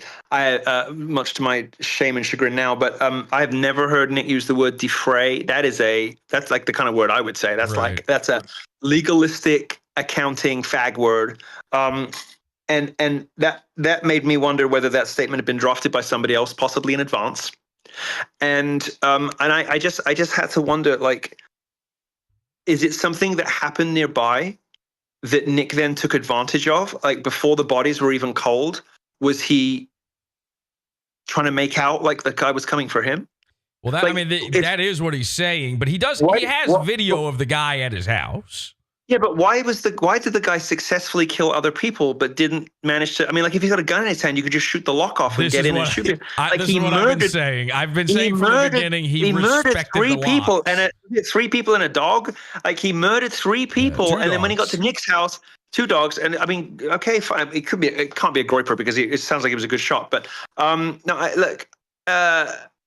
he goes to Nick's and he's dissuaded by the fact that Nick doesn't answer the door within 4.5 minutes. But at the other house, he's like killed 3 people and 2 dogs. But he was really on the way for Nick Fuentes. Except he just doesn't bother to actually kill him. I'm sorry. I'm terribly sorry. I am not buying it. Yeah. When you're an assassin, you typically don't respect locks. And I was very offended by any sort of suggestion that I might have had something to do with sending that assassin, which Groypers did suggest, because my guy would not have failed. Right. Exactly. Okay. Now, I'm just telling you. Now, I made a sort of a critical error by accident, where the day that it was discovered that this had happened, where 2 hours before Nick had tweeted anything out, that was the day of Nick's court, what was supposed to be his court appearance for the pepper spray assault. And yes, that lovely old lady. Yes, you recall. So I had asked some henchmen of mine to go to the court with a sign to make fun of Nick, and because I assumed there'd be protesters there, and to scatter them wearing masks in the crowd and holding these horrible signs that make them look. No, I think that's okay. Crazy. And the sign said, I will rape Nick Fuentes. And then the other side said, Nick's body, my choice. I like that. That's now, good. But here's what happened. Here's a problem. So it's 2 hours before anybody knows the gunman was there. And my henchman went out there and he said, nobody's there. It turns out Nick's not going to the court. He's appearing through Zoom. Nobody's here. So on his own, he decided to go to Nick's house. So I had a guy in a ski mask outside of Nick's house saying, I'm going to rape Nick Fuentes. While cops were there interviewing him about a gunman coming to his house to murder him. Yeah, that's not great. Yeah, it kind of. And here's the worst part. I then released the video. We still didn't know about the gunman. I then released the video about an hour before Nick announced this. And so an hour later, everyone thought that I sent a gunman to his house to rape him. I would have owned it, man. I would have owned it. I would have just said, you know what, I did, and in the event, someone else beat me to it. Well, you could have said, look, I'm not the only person who is sending assailants to Nick Fuentes' house. Yeah. And look, here's the good news: my guy was only going to rape him. The other guy was going to kill him. Exactly. On the pecking order of bad, I'll show you. I had 2 of these made. At the courthouse, I had somebody at the courthouse too. Maybe they went home with your friend. At the courthouse, where is it? Oh, it's here. At the courthouse, I had somebody waiting to give Nick this. I had another one made because I like electronics. It's the You're a Star. You're a Star. Triangle of Sadness Awards. Because he's got this like horrible like Mexican jowl now, Here, look. I don't know if you can read it behind it. It's hard because it's transparent. Yes. Thanks. I can tell. Can we see it now? No, not really. A little bit. No, I can see it. That's fine. No. Let me do it properly. Let me find something. God. Let's just stop it. All right, this is it. This is inside the mind of a conservative movement's most brilliant thinker. This is what it's like. Let me find something for you. Well, you got to have something somewhere. There's like a million things around. Oh, here, look. Let's do it on here. Look. Okay. There we go. Oh, these are the shoes. Look. They're not in here. What the hell? Where are they? Oh, there they are. Look. Oh my, yeah, you got to get rid of those. Those look like something the Pope would wear. It's not. Yeah, exactly. Well, I know you're Catholic, but sometimes that's a bad thing. All right, mate. Okay. Anyway, look. This is the shoes. Okay, look. Here, look. Watch this be too light a color of pink. Oh, fuck off! I could see it. Just wait. There you go. It's the You're a Star, because he has always wanted to be. You're a Star, the Triangle of Sadness Awards, Nicholas J. Fuentes, 2024 Laughing Stock. So, in the event, because he didn't get this is called the Adonis, by the way. This is it's like I spend my whole life like just making fun of people and being ridiculous. So you walk into my room at any one point, you will find styrofoam heads. God knows what that was for. Wolves. Look, there's Theodore. This is Theodore. This is horrifying. No, this is because I'm training my cats. You see, I'm training my cats not to be afraid of the coyotes outside. So I come up and I go, and the cats just go. They just run, you know. Anyway, so it's amazing how you managed to make your place look gay without all the colored lights. Well, yeah. Honestly, it's quite faggy already. I mean, look at this bathtub. Yeah. Look at this. Look at this. It's quite. It's opulent.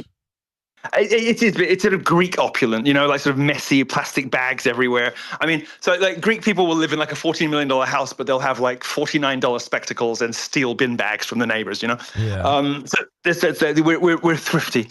Anyway, so how do I turn that back around again? There's like a button. Oh, just sorry, one I don't time. use the stat because it is for trannies and pedophiles. Of course.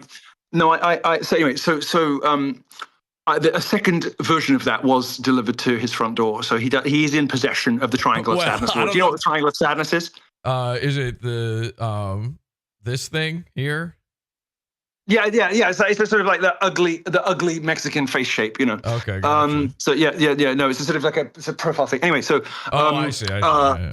After the those unfortunate mug shots, which were very sad. We did award him the 2024 Laughing Stock Award from the Triangle of Sadness Awards. We did. I don't know if you saw the video of his front stoop there, but he got the package, but he's leaving all of his packages out on the front stoop. He's not opening them. It's literally a pile of Amazon packages and so on outside of his front door. So somebody I am very disappointed with, somebody of course that I disavow entirely, who is on my payroll, goes through his trash from time to time, and How does that sound worse than sending a man in a ski mask with a sign claiming he's going to rape a guy? Because it's creepy and weird. But I'll tell you something. Is that when Nick found out that somebody was going through his trash, he started getting one of his groypers to go and pick up his rubbish twice a week. So now, every week, twice a week, somebody pulls up to Nick's front door. I've got footage of this. I haven't released it yet. And he hands them at the front door. He hands them his trash. And they drive away. And the only thing in the bins out the back of Nick Fuentes' house are flattened Amazon boxes. Everything else, the letters, the food, every other kind of refuse is taken away by hand by a Groyper volunteer in Illinois because Nick is frightened of people going through his trash. What's he got to hide? Lube wrappers. I mean, who knows? But I thought your viewers would be interested in that little tidbit. Yeah, no, that's fascinating, and I will also be sending people to go through his trash, be assaulting the guy who comes to pick it up and pick through it. Now, I hope that our respective assistants don't start fighting over his trash. That's a good point. Maybe we should sort of coordinate on this and. I feel there should be a Slack group in which we, you can have Tuesdays and Thursdays. I will have Mondays and Fridays. Well, only one day is trash pickup day though, so we're going to have to. What's the biggest trash pickup day? Probably Friday. I don't know. Wouldn't know. I just sort of drop things on the floor and the next day they're not there. I don't really know what happens. I'll explain. No, that sounds stupid, but I'll explain. Look, I live in this ridiculous house. The people around us do these things, But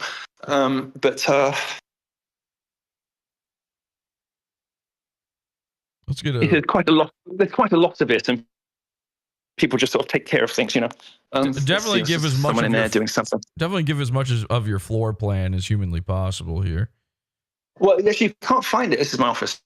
This is my office. You see, I've got my. Can we take a look at the kitchen sink? I want to see how that's doing. You want to see my kitchen sink? Yeah, if we could just take a quick look at that, just see how deep it is, and is it a double? Is it a double? No, you can see my kitchen sink. Does it have features? Hey, Miles. How do you know who that is? What's up? I could tell. There's one of them. There's another one. Who's that? Don't worry about it. Oh, hi. I'm Jesse from PodAwful. Hi. What's up? Here, look. Wait, we'll talk to Miles for a little bit because I want to pour myself a drink. Hey, what's up? Congrats on detransitioning and all that stuff. Oh, thank you. Yeah, that's awesome, man. Yeah, pretty cool. Yeah. Are you gonna still go by Pariah the doll? I haven't thought about it. I think so. Why not? Okay. Yeah, I was confused at first. I was like, do we still say that, or do we just, I didn't know your name yet. Well, that was never my name. I never like walked around. Returning to the name his mother gave him. Pariah was never my name. That was just like a screen name. Do you know who Keffels is? I've heard that name. Keffels is like a trans Twitch streamer. I started a whole hashtag movement one time to try to forcefully detransition Keffels. You weren't as successful as Milo? No, I was nowhere near as successful as Milo. So, not a shaved head, nothing. If you have any tips. Oh, I think we lost him. Uh-oh. Were you being a bitch? I tried to start a movement. Yeah, I never heard of that. It's awful. All right, let's stop show. Right, thanks very much. Thanks for having that. All right, cheers. What are you eating? Anyway. Wait, I didn't see the sink. You did. No, there was a hand off. I got distracted. All right, I'll show you my sink. We can take a look at how. Oh fuck. Okay. Okay. Jesus Christ. That looks like where you wash a child before sacrificing it. or Muslim ablutions, you know? Yes, yeah, foot bath. Oh my god. No, that's not. This is. Okay, all right, you win. Never mind. I guess I should have known, considering where you live. Yeah, I do, don't I? Yeah, I do, don't I? You do. Wait, that's Dove Charney's house? Yes. Okay. Look, that's a supermodel. Is that okay? Hi, Cat. Is that okay?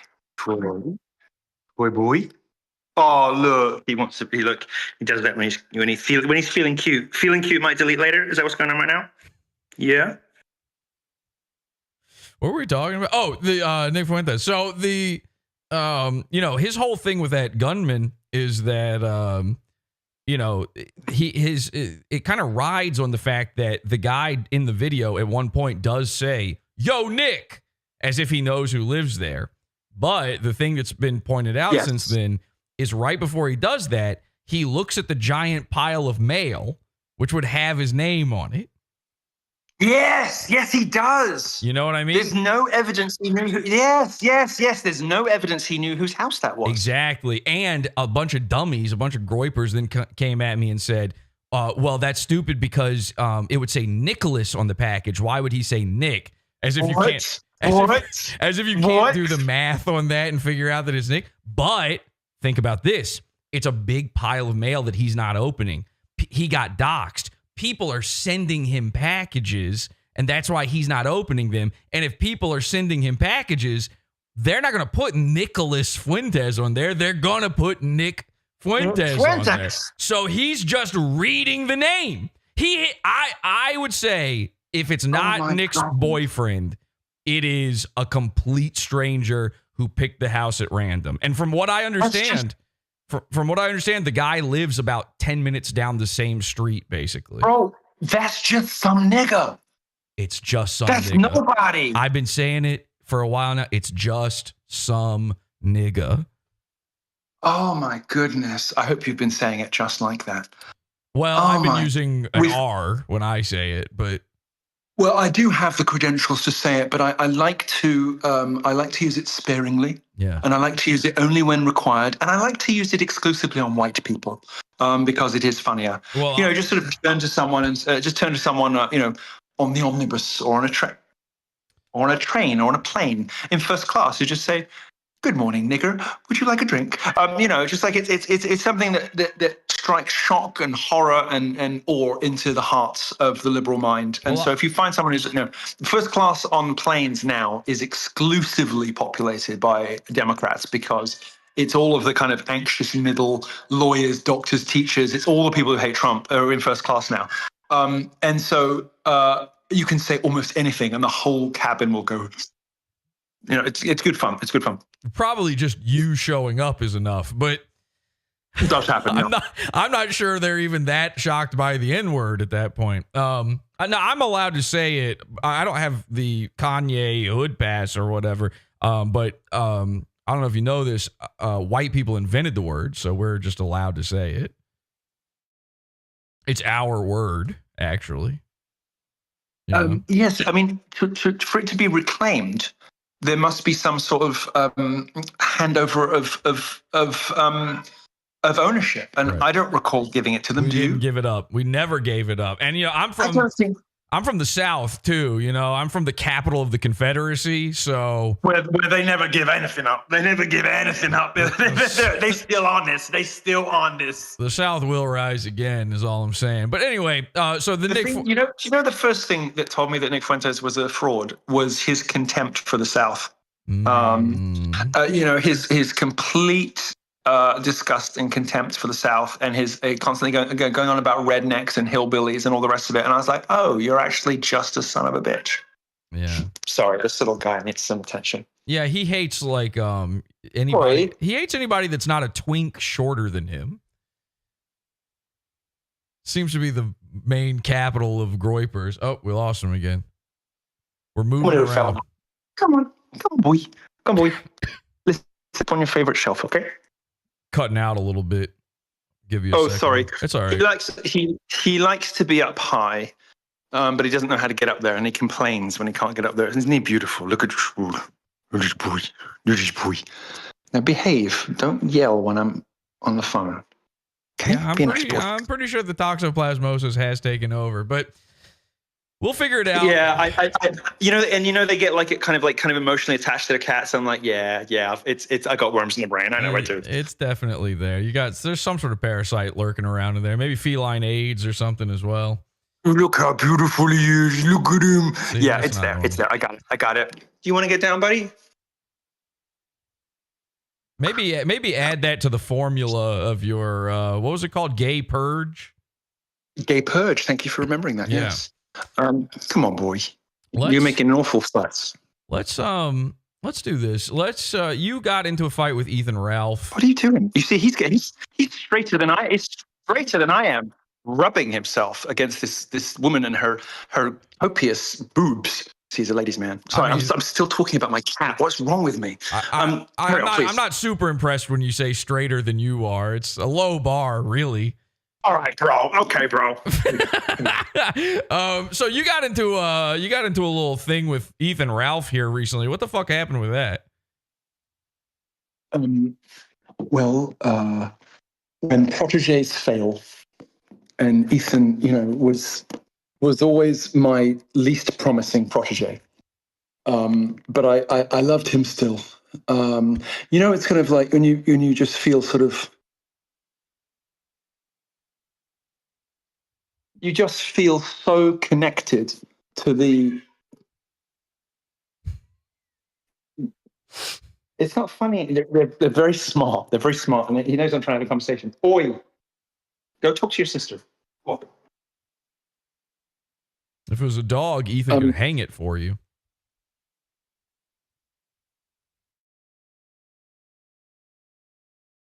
It's.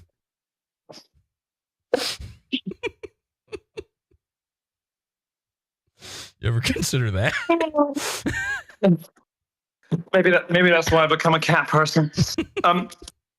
Look, I have great, profound, sincere fondness for him. That is not a joke. That is not a silliness. because I see the good and the brilliant in him, and it is in there. He's the funny thing about Ralph, the reason he's endured so long. Someone just texted me. It's because I gave your cat my drugs. Are they watching? No, while we were talking, someone's just texted me. It's because I gave your cat my drugs. I guess they're watching right now. I don't know. Yeah, they are. Yeah, Okay. people are terrifying. No, I have sincere love for Ralph, and I probably should leave it there because I really do. Hello. No, I was just saying maybe don't leave it there. I'm sorry, Maybe- there's someone calling me, and I was trying to reject it, and I thought I might have. Oh, no, we're here. People have been calling the whole time. Look, I sincerely do love the guy, and I wish the best for him. And his pigger tits.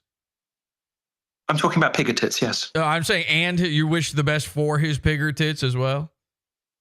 All three of them. These babies right here. All three. Yeah, all three of them. Did you see the? Did you see the? Oh yeah, yes. Yeah, this is the guy. This is the guy you have extreme fondness for. Jarvis, enhance. Yeah. Let's take a real hard look here. What exactly is going on there? Why does he have three tits? Jarvis, can you zoom in on that left tit, please? Yeah. Well, is that the back or the front? Oh, no, that is still the front somehow. Do you know what's frightening when you can't tell which is the back and which is the front? Yeah, that's... oh, God. Oh, you weren't kidding, were you? You weren't kidding. I thought it was a black woman's back for a second. Oh, well, if it... Oh, oops, I didn't mean to do that. Whoops, I fucked up. Sorry, hang on a second. What did you do? What did you do? No, what did you expose? I messed up the cameras. You said whoop like you just accidentally revealed your desktop and your like porn collection. I promise. It wasn't that serious, bro. No. I promise if I ever accidentally reveal my desktop, it won't be anything like Nick Fuentes' search history or or influencers who have like tweet botting and engagement stuff in their recent history. It's like, bro, just log into a different account. Like, just use your Switch before you go live, you dumb bitch. I would hope if I was botting anything that I'd have bigger numbers than this. That'd be scary. Look, so what is this? What is this thing? What is this thing we're looking at here? Well, this, you're trying to trick me and trying to get me to say something. Let me finish. No, wait, You're trying to get me to say something horrible about Ralph by showing me a photograph of the surface of Mars, and you are trying. You literally stole the joke. I was literally going to say this looks like Elon Musk's wet dream. Like he's going to land on this. This is the first view from Atlantean 11, the Mars colonization rocket approaching the red planet in the year of our Lord 2032. Guys, everybody watching, make sure you tweet at the Ralph Retort right now. Let him know. Don't. And if you do that, tell him I love him. Let him know that Milo is on, and Milo thinks he should be removed from the Gamergate Mount Rushmore. Oh, I never said that, and I never would. All right, you take that back. I won't. Take that back. All right. Then tell me this. I will take it back if you admit that they should, at the very least, carve 3 tits into the Mount Rushmore. I believe art should reflect reality, and therefore, under the skull and its magnificent, glorious crown, I could see myself voting for 3 tits. Because don't you think it's kind of inappropriate to leave it the skull rather than, having carved it into his face and then carved it into his... I've said all I'm going to say on this subject. I'm not going to be drawn any further on it. Thank you. Thank you. I've got to get to a meeting, but I've said all I have to say on this subject. Thank you. What about the stretch marks on the right tit? No, I'm not going to do any more of this. The stretch marks are there because he lost so much weight, for which he should be applauded. No, those are there because he gained breasts so quickly as a child. Oh no! Stop! Come on, can't blame. Look, Nikocado Avocado looks fine now. So what's the fucking excuse here? Stop. Look, you're never going to get me to say anything bad about a man I love. You already did all over your Twitter timeline. Now, well, okay, yeah, but that is a family dispute. Here's all I'm trying to do is get you to do it here on my show instead. If you've been watching lately on anybody's Twitter feed, you too will have noticed that Ethan Ralph, 1985 to 2025, an internet host of ill repute, gone too soon, has passed away from us. And although Ralph was the king of the kill stream, he could never kill the love in our hearts for one of the internet's most colorful characters in the last 20 years. True. Ralph, who died at the age of 38 whilst looking 68, leaves us with a legacy of absolutely nothing. But we did have some fun along the way, whether it was him sticking up for Ali Alexander because the latter claimed that he got his Twitter account back, or starting fights with me, the only person who's ever been nice to him in his life. This is why I want to talk about it. It's like bizarre to me. You were still on his side, and then out of nowhere, I mean, he fucking sideswipes you. I'm not gonna talk about Ralph anymore because I love him too much, and it hurts too much. It's too painful. I think I've given you your pound of flesh, you butcher. I think Ralph gave us several pounds of flesh. I don't think we really needed it. I hate you. Except to say that I am, as I explained earlier in the program, I am one of life's givers. And when I started popping off in 2015, all I have ever done is try to lift people up with me. The only person that sadly I couldn't lift is... Why is he covered in bed bug bites? No, just stop it. You've got me to be so mean about somebody I like so much. Well, I am not doing this anymore. I command you. I'm just confused. I demand that you change the subject. Can I just say this? I legitimately have always said that I think I agree with you that Ethan Ralph is one of the major entertaining characters of the internet. And let me tell you something about Ralph. Yes, he may be an opioid addict. He may be a drama queen. He may be all manner of other things that smelly, stinky. I knew you were going to add a list. That was not. I'll just demonstrate my straight credentials to you right now. That was not an alley oops. I was not finished. Are you proud of me for knowing what that is? Yeah. I am. Except for the part where you said you don't know what it is either, do you? Long-haired dork. Except for the part where you said alley oops instead of alley oop. Fucking fag.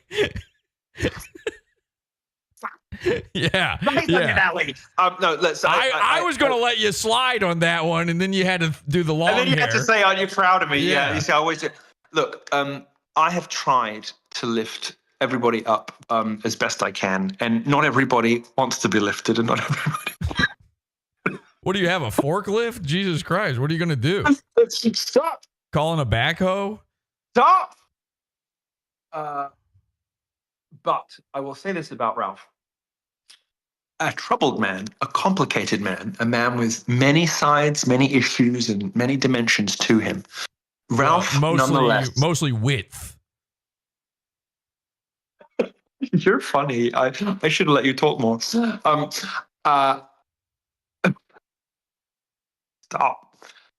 At his best, at his sharpest, at his most insightful, when he's... Can you please take that video off the screen, please? Just so people know who we're talking about. I'm trying to pay him a compliment, and all I can see on screen is... Well, I want people to know how sharp he is. Why is the surface of Mars rippling? Why is Mars deflating? No, stop. I want your viewers to know something which is true. At his best and at his sharpest, when he's really on, Ralph is capable of great depth and insight, and occasionally, not occasionally really, I mean, when he's on, he does it regularly. These flashes of brilliance. But stop, take the video off, take it off. You said flashes. So flashes. Stop it. Take it off. I'm not looking at it. Let me just ask you one quick question though. Do you think it would? No. Just wait. Ralph has two qualities which I really like in people. Looks like he's got three qualities. Stop so much. Stop. You are at your most brilliant on the subject of Ralph. You should be a Ralph A-log, not an Alex Stein A-log, where there's just no material to work with because he's so fucking boring. I just want to say, Ralph has two qualities I really do love in people. One is that he is, when he's on and he's really on, he is brilliant, regularly brilliant. In the insights that he draws and the things that he knows that you don't expect him to know, like he knows about art and literature, like nobody that comes on the kill stream with the possible exception like me, knows that, say he can talk about composers, he can talk about novelists, like he knows stuff, right? It's all in there. And the second thing is, and hamburgers and tacos probably too. We got to stop. We got to stop this because this is turning into like a we should podcast this like full time because you're funny. Stop.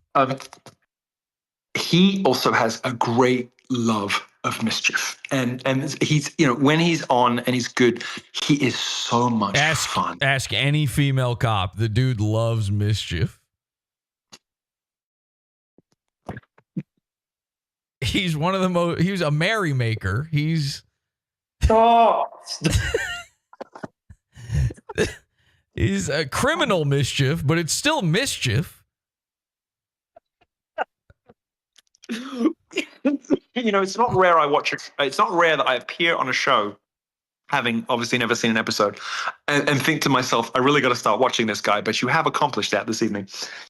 Thank you. Now, what do you think? Do you think it'd fucking hurt if you motorboated him? I'm gonna leave if you keep doing this to my voice. I've got questions, man. Listen, look, I was friends with Ethan. I was friends with Ethan for a long time, and so I feel the exact same way you do about all of this. Look, your creditably curious mind will have to be satisfied completely on another occasion because it seems to me that Ralph is going through a little bit of a substance thing at the moment. I don't want to kick a guy when he's down. He's seen his kids this weekend. I'm going to be really serious with you, just as a matter of Christian charity. Like I don't want to beat up on the guy anymore. I 100% agree with that. I'm a guy who's never done any drugs or anything ever. I'm extremely against all that stuff. You've got your psychedelic set to set you off. Yes, exactly. I'm never for anybody going through that kind of thing. I actually do feel bad for him. I did an episode one time where everybody was claiming that he was drunk or on drugs, and he was claiming he was sober. Everybody says I'm high all the time. Right. Every comment to every Twitter post that I have. Well, it's the Adderall. I think it's the Adderall tweaking. But I don't, because people who actually need Adderall, they get calm on it. They get quiet. If I do, listen, I'm not going to admit to doing illegal drugs on your show, except I will say I did used to do a lot of cocaine. And because I am actually ADD, when I do cocaine, I get quiet. I get chill. I don't fidget anymore. Like, I'm a fucking tweaker naturally. That's my natural disposition. I'm like, your viewers have seen me like jumping all over the place this whole show because I'm stone cold sober. Well, 2 cocktails, but this is how I just naturally am. I can believe that. I definitely know people like that. Yeah. No, and I'm just like this. And I've always been like this. If I pop a couple of Adderall, I get quiet and focused, and I'm like, I don't act like this. Well, I'm not fidgety. I'm not freaking out. See, that's the thing I'm saying is Ethan's kind of the same way. He's the same way in that when he's normally such a subdued guy, you would know if he was actually on drugs or on anything, because when he takes drugs, it would make him crazy. But you see him here, he's literally falling asleep in his chair, falling over into a big, what sounds like a cartoon sound effect of beer bottles clanging everywhere. His feet, I think it's his feet flying up in the air and his shoes flying off of him and everything. There's actually like a stop it. We said we weren't going to do that anymore. That literally, I'm describing an actual event that happened. His shoes came off, like Bugs Bunny or something. Yes, this is a video. You can look it up. This is a real thing. But no, I feel there if he, because he's got these bite marks all over him or something. People are saying it's bed bugs, but maybe it's. No, I'm saying I feel bad for him. I want him to be sober as a judge. I just, you never know what people have been through and everybody knows exactly what Ethan Ralph has been. It broadcasts it all. The wife and the kid. I'm talking about his childhood, bro. I've seen him shove his thumb up a girl's butthole. Like, I know what he's been through. I myself have not. I'm pleased to say, but look, he sniffed it. He did. What happened to me during childhood did much worse things to me than turning me into something like Ethan Ralph. It made me have sex with men, and not just men, but black ones. Oh God. Yeah, I'm just saying, bro. You never know. Like, my childhood trauma made me gay. That's a hell of a lot more embarrassing than being Ethan Ralph. Oh, I see what you're saying. So Ethan might have fucked a black guy. We gonna fall out, you and me. We gonna fall out. Listen. This motherfucker Ralph. I don't care what nobody else said about this motherfucker Ralph. He is the House of Yiannopoulous and therefore enjoys my protection. Okay. We gonna fall out. All right, I apologize. You're right. You don't have to apologize. It was funny, but no, I don't think he has. No, but I mean, please, how I turned out is a hell of a lot more embarrassing than Ralph. No. It is. Listen, bro. I would actually argue no on that one. Being gang raped by niggers and going back for more. I think it's a bit more embarrassing than being Ralph and being a bit of a drunk dad. I'm not gonna. Are you currently being gang raped? No, not at this exact moment. No. So I would actually. I think I might pick that one over being Ethan Ralph. I'm not. Well, maybe me until 2020. Okay. Is more embarrassing than Ralph. Okay. Maybe I'm not now. Yeah, somewhere in there for sure. You want to know what a boring person I am? Like, what no sex does to someone? This is that Lego? Oh, that's the one you brought on Alex's show, isn't it? It is. It's the Notre Dame that I took. I was gonna start it on Alex's show. Yeah. Look. This is what I spend my time with: making ex-gay coasters and building Notre Dame in Lego. I mean, I could not be any more boring. I can't believe you actually built it. I really thought it was just a prop. No. I built it at Christmas. People that, Milo loves to party, but they can never point to an example because they don't leave the fucking house. Okay. This is how I spend my time. I'm not going to make you talk bad about it. I actually respect that. I think you're doing the right thing. I feel a sense of responsibility and protection and a kind of older brother vibe, when it comes to Ralph. So there's a limit beyond which I just don't feel good talking about him like that. I guess I just got the wrong idea because of your Twitter timeline where you kept calling him we've been going for each other's throats. We've been going for each other's throats. We do that every couple of years, but that's family shit. That's between us, Okay, I got you. Well, what happened with the Dick Masterson thing? Because Dick Masterson, I'm actually one of his I'm one of his top enemies too. And I don't really have enemies because I don't really get into feuds. I just drop neutron bombs on people. Mm-hmm. But there are lots of people who think they're in feuds with me. Right. And I don't know many of their names, but they're all convinced that we've been in feuds for years, and I don't know who they are. I'm going to start telling people that myself, actually. No, just sort of like there are so many people who think they're in a feud with me, and I don't know their name. Bro, I don't know who you are.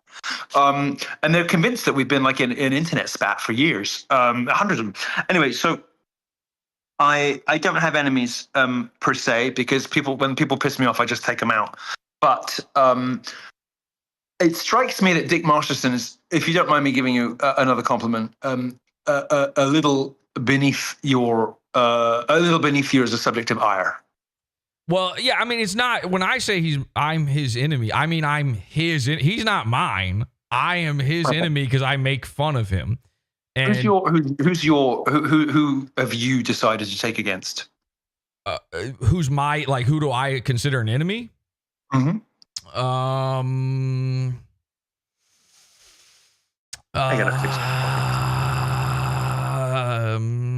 You might not. If it's taking this long to come up with them, maybe you don't have anybody. Yeah, I'm thinking maybe I don't have any. I don't really hate anybody. I'm sort of a mischief maker, not a Ralph style, Stop it. mischief maker, but I'm more just you're gonna 3 strikes and then I'm going to bed. Okay, I'm more of just like a silly sort of, I'm like you seem, if you don't mind me saying, you seem like a merry japester. I'm a groom stool. What was it? A groom of the stool. A groom of the stool. I'm more of that. I don't know. I don't think I'll give you this promise. I'll give you this promise. If 50 million people die and I become the King of England, you can be my groom of the stool. Thank you so much. With Dick Masterson. Please, you know, since I have become a heterosexual, I've got very normal shits. They're not terribly. I was concerned. I'll be honest. Yeah. I'm not going down there. Where so many Negroes have been before. No, I've got very. Gavin McGinnis's best joke was like, so he said, so now you're straight. Can you fart now? Because I imagine before it was just like. I laugh for days. Is Gavin a good kisser, by the way? I've never, like when you vomit and it's like from your ass and your dick and your balls, like you're vomiting from that deep a place. No, he's not. No. Okay. Yeah, I mean, he is a guy that kind of pisses all over himself and stuff, so you never know. Did you watch it? Regularly. His wife buys very expensive furniture for their house, and he will come home, pass out, and wake up just in puddles. Yeah. It's. Do you know his little manservant, Ryan Katsu Rivera? His guy? I am a great fan of Ryan's. Ryan and I are best friends. And okay, great. Because when you said his little manservant, I started to get worried. No. We talk all the time. I'm founding president of the Katsu Rivera fan club. Okay, cool. So there's one member, huh? Well, in fact, yes, I am. I'm both founding member and founding president and current president and treasurer and secretary and membership manager and the member. Yes, but I think he's phenomenal, and I'm really happy that he has not only found, because a lot of people who find happiness with a partner and have kids, they kind of let other things go because it's like, oh my God, but he has found God at the same time. He has kind of entered this new second chapter of life where he has this enormous richness and comfort, contentment, satisfaction, and intellectual curiosity about the religious side of his life, and beautiful family growing as well. I know, he doesn't fucking shut up about it to me. It's really annoying. Yeah, that's why I don't talk to him as much as you do. It's just obnoxious, isn't it? But he does produce pretty children, and honestly, it couldn't happen to a nicer guy. I think he's great. Yeah, Ryan's awesome. Again, I got to go back to this, the Dick Masterson thing. Were you supposed to go on a show tomorrow or something? What happened there? I think we were supposed to have a showdown. We were supposed to do the Ralph intervention on Dick Masterson's show tomorrow, and then I got the news that Dick had pulled out because his girlfriend had said she wasn't comfortable with Ralph or something. It wasn't me. For the first time ever, Ralph's been over there like 1 million times. I am very happy to say one of the many great things about being friends with Ralph is that I'm not the problem, and I'm always the problem. Right. But it's sort of like a morale, it's like a self-esteem boost. well, Dick's girlfriend is pregnant, and I do wonder if maybe the father of the child had a problem. Is Ralph?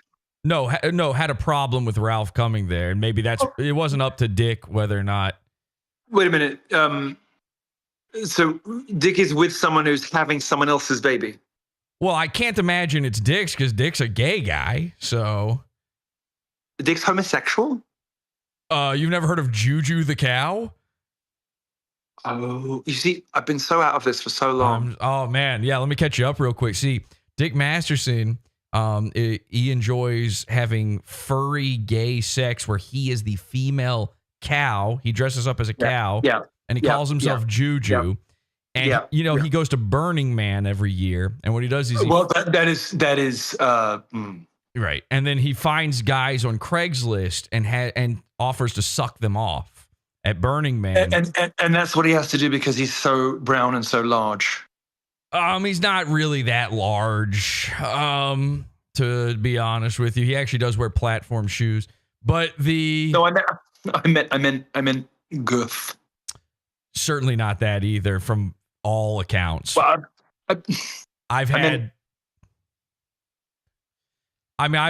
talked to people in the know, and I don't think so. So you go deep on this. So you say I'm not an A-log, but you go deep on these. Well, feuds. listen, I'm petty. You're like me. You're calling up the niggas bitches. I'm a petty kind of guy, and I've spoken. I intuited that about you, and I've always liked that about you. Thank you so much.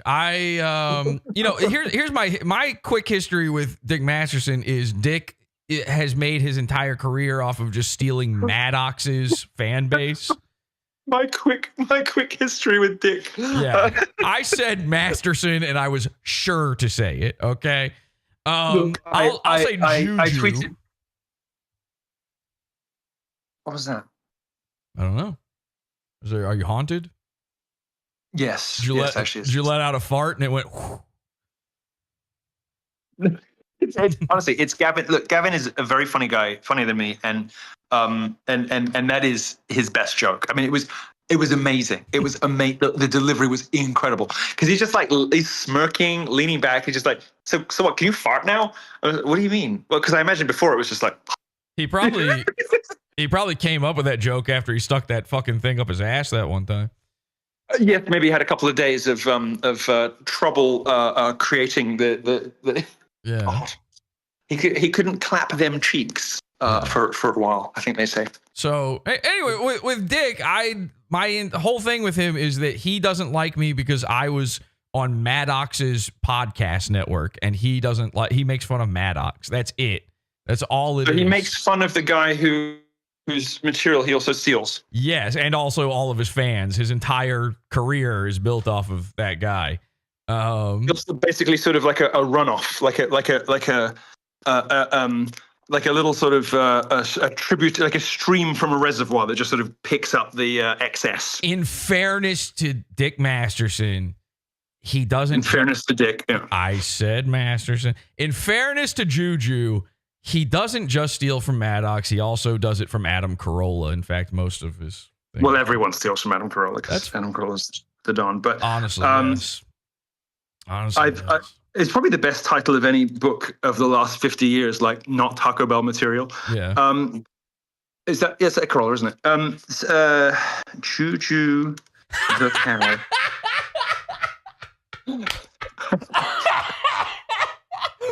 Fuck. Throwing on the granny glasses and typing that in is the fucking holy. That's a highlight for me. Put that on the reel. So make sure you send me that clip afterwards. Just Juju the clown with the mechanical keyboard. Yes, that was awesome. Fuck, man. Somebody. Juju the clown. Clip that. The cow. He's a cow. He's a girl. Sorry, I did write it correctly the first time. Okay. I did it right. Okay. Juju the cow. So, yeah. The first thing that comes up here. Look. The first thing that comes up is Paris the Highland cow, the microwavable cow. I would maybe try it in quotes probably to get the best results. Right, okay. And is it Juju like this in after the Japanese fashion? Juju, yeah. Yep. Juju explained. Juju in a sentence. Juju not working. Juju the bull, which as anybody who's familiar with homosexual parlance will understand. Juju the clown. That's where I got it from. I saw it in the autocomplete. See, Juju the good voodoo. Maybe that's the that's the Burning Man sex tape. There was actually a Dick. Yeah, there you go. Dick Masterson, Dick Daxon era, pedo. Oh god. Oh gosh. Yeah, there you go. But that's not that. I mean, that's not the cow, is it? Where's the cow? Well, that is him. No, I must see the cow. Maybe go to Google Images, and one of them might be one of the drawings of it. Yeah, there you go. There he is. There's several artistic depictions of it. I don't. Yeah. These are renderings. These are renderings. Yeah, these are dramatic. And of course you're responsible for half of them. Yeah, we stuck an inflatable cow in the back of his truck. Of course you did. Yeah. Okay. Of course you did. Yeah. You have a lot. You have fun, don't you? Yeah. Yeah. I don't think there are any actual photos of him in the uniform. Let me make an appeal, if I can, to viewers everywhere. If you're a Burning Man attendee and you have given back shots or come inside Juju the cow, we want to hear from you. Dial 888. No, I've got to tell you that. Let me start that again. So I want to pull this out. We want to do a nice clip of this, okay? Okay, good. Take 2. Here we go. Thanks. Sorry. I don't normally need a second go at it. I'm so sorry. If you're an attendee at Burning Man and you've given back shots to, come in the face of, or come inside Juju the cow, we want to hear from you. Contact PODAWFUL at x.com/PODAWFUL with your testimony. You can write to us, you can send video, you can send an audio message, or you can contact us in any other way you like, and be assured that your message and your story will be treated with sensitivity. If you're a victim of Dick Masterson's bovine alter ego,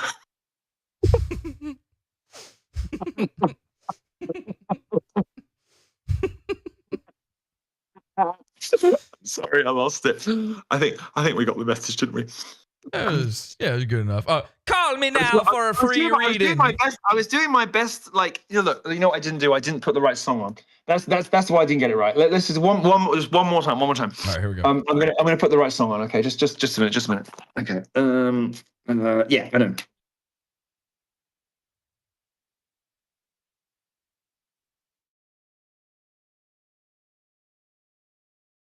There we go. All right. So just if you just imagine this, ladies and gentlemen. Imagine it in black and white. Okay. Are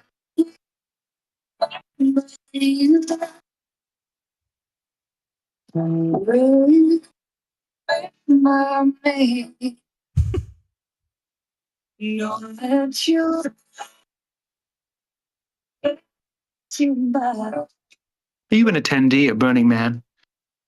Have you given back shots to, or come in the mouth of, or perhaps come inside Juju the clown? The cow. Take three. The cow. Sorry. All right, I'm gonna have to go to bed after this. All right, I'm so tired. Oh, I'm so sorry. I'm so sorry. We gotta nail this. We gotta nail it. You thought you were in experienced hands. I am so sorry. I like that it was the live version as well. So this is good. Okay.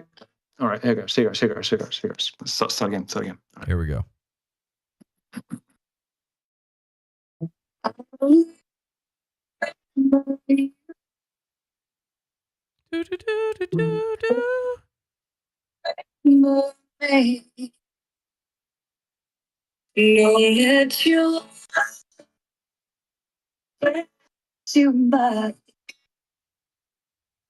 you an attendee at Burning Man?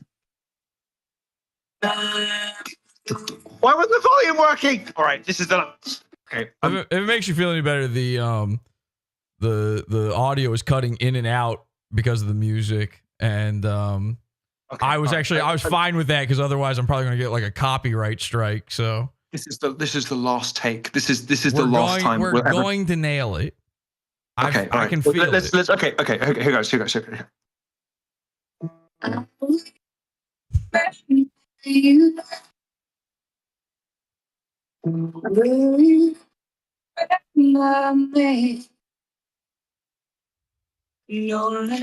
you a regular attendee of Burning Man?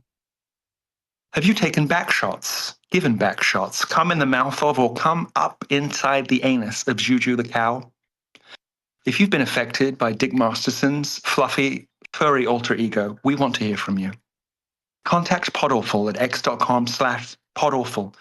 You can send your video, audio, or written message. Your testimony as a victim will be treated with sensitivity and with the privacy and confidence of this revered program. We want you to know that we're here for you. We're here to hear your stories and to get justice for the indignity that you've suffered. Thank you. That was better. That was better. That was very good. Very good. Very good. Thank you. I feel that will. Thanks. I feel that will prompt people to reach out. I think it's going to work. Check this out. It's so annoying. People are actually fucking kids to the degree that people think people are fucking kids. It's insane. It makes me want to fuck a kid. Okay, so I don't get these people that joke about having sex with children. It's like it's just like, you have to be like 3 times as funny as you are offensive, or 3 times as funny as you are gross. And jokes about having sex with babies, they just never are, I mean, if a really, really funny guy said it, what if he said this? It's not a crime to enjoy sucking little boys' cocks. So it's not. This is your brain on libertarianism. There's not. Well, yeah, I think that might be it. Anyway, so maybe you're better off for Dick Masterson having canceled. But yeah, okay. So it's just because his girlfriend didn't want Ralph there. That's very funny. Yeah, because we can't possibly have any bad influences like Ralph. I don't know. Has Ralph ever talked so enthusiastically about sucking off children? I doubt it. Ralph has been in this man's home with his girlfriend there multiple times. He's literally spent the night over there. This has got. Maybe it was really me. Well, I think it's a combination, because I think, as people have seen here tonight, that the combination of Milo and PodAwful is a powerful and horrifying one for those who may come against us. And the fact is, yesterday, when I found out that you were going to be on Dick Masterson's show, right after coming on mine, I announced that was happening. And then it wasn't long after that he said, "Oh, so it's your fucking fault." Well, it wasn't long after. I can't believe. How long have I been on? Hours. I've been on for hours. And you've finally admitted that you derailed the Tyson versus Mayweather they're different generations of boxing only, but just stop it. I wanted you to go on. The problem is, when he understood that you would be on PodAwful first, he knew I was going to tell you about Juju the cow. And imagine you knowing something that delicious going onto his program. I would have I would have produced a cow somehow. And I wouldn't have talked about anything else for like 2 hours. Exactly. He knew that. This is not the first time that he's done something like this. Well, he's live at the moment. Should I try to call in? Yes! All right. Oh my God. Guys, we're doing it. We're doing it. Is there a way we can... No, I'm so sorry. It ended 36 minutes ago. Fuck! If only you hadn't laid into my boy Ralph for quite so long, we might have had the opportunity. Well, if only you had shown up fucking 40 minutes earlier, then... All right. No need to retaliate. It's petty. Hey, I could have said an hour and 40. I was being nice. So... No, here, look, let me try and call him. Hang on. Yes. I don't know why I have his number. I don't need. Oh wait, no, Milo, no, you left the fucking Discord. No. Oh, no. Oh, there you are. That didn't work. No. That didn't work. Yeah. Hang on a second.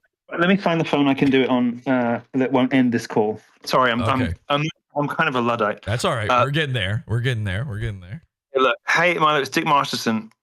Oh, let me read his text. Okay.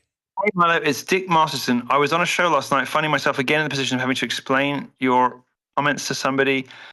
I have a $25K a month Patreon, so I need to protect myself. And if it's something you might want to use, what is he talking about? What the dude? So he's 2019. He's canceled on you before because he was worried about his Patreon. Yes. What a dude! That's the same thing as everybody else who fucked with you. What a fucking bitch. Well, now I know. I didn't know that I had his number, and I didn't know that he'd ever texted me because I've 50,000 unread emails. So now that I do know that, I'm going to have some fun. All right. Let me pull his number up and let me try to call him now. He's probably watching this. So it probably won't pick up. There is a possibility. Let's see. Okay. 66. Is it 666? What are all the numbers? If there's any if there's any lip readers, they're gonna have the first 6 digits now. Well, luckily your video froze, so it's all right. Yeah, you have to say that, don't you? Oh, you won't know this number either. Damn. That was quite the reveal. I'm calling from Florida Water and Power, and I was just wondering if I could speak. Hey, how you doing? Are you doing good? How you doing? I'm doing fine. I'm doing good. I wanted to talk to you about tomorrow. Okay. What happened, bro? What happened? You canceled on me again, didn't you? You worried about your Patreon. You don't want to get. Listen. What happened? Lift's out of his mind, man. He's totally. He's fine. He's fine today. No, he's been messaging me and the people I know to get to me all morning. What are you talking about? He's fine. He's a disaster. Okay, all right. But I mean, wouldn't that have made good content? I mean, we could have been. I think so, man. It's too rough. It's Really? too rough. Really? But come on, bro. You know Ralph. He's been to your house like a bunch of times. Like, can't we look after our brother? I mean, we weren't going to do anything. No, we're not looking after him. It's supposed to be. Look, it's either a fun like sober intervention or it's cruelty. Yeah, but you on the cruel. No, but you know that afterwards we would have had an opportunity to take care of the guy. That's not how Xanax works, man. You know this. How much? What are you on right now? Very funny. Look, I want to do a show with you. What are you? I can't do this with Ralph. I can't do this to Ralph. What are you on right now? A beer. Half a beer. Not on. And who's on you? Are they on you or are they on Juju the cow? You want to milk me, Milo? Is that what you're saying? I've never wanted anything less. I know you dirty old girl. All right, just do me one favor. Just do me one favor in exchange for canceling. Can you make the noise you make when you're Juju? Just do it, because then I won't feel bad. I won't feel like you. No, you gotta find me on Cameo for that. No, I won't feel like you fucked me. I won't feel like you like ruined my weekend. Just come on, give me a moo. Give me a moo. How it sounds? Is that how they do it in the UK? Oh, yeah, so in the UK. Give me like a chimp noise. I know that you. Is that your bedroom noise? Okay, that's cheap. That's low. Okay. Okay, so there you go. You can have that. So now give me a moo. Come on. Give me a moo. Give me a moo. Give me a moo. Give me a moo. Hey, I'm my child. Your Nick Fuentes thing, inspired me. Give me a moo, and I'll congratulate you on your child. Get the hell out of here. Have a good weekend. Okay. Nice try. Hey, Dick, it's me, Jesse. He fucked up immediately. What the fuck? The moment I am so sorry I did not get you the moo. It was beautiful. Dude, did you hear what he fucking admitted to in that? The whole thing was beautiful. Chef's kiss, that was magical. Fucking King of the Trolls, Alex Stein. He just straight up admitted that he is only interested in fucking with Ethan and making it worse. He only realized halfway through that call that I was like pranking him. Of course, so, you could tell. You could tell he knew. But you could also tell he only knew at the very end because I was so insistent on the move. You could also tell that he was very, very upset about the moo because the moo is real. All of the shit I'm saying, everything I told you, these aren't just rumors. These are real things and facts about it. Let me kill him. Okay, let's go back. Milo! All right, now you have to.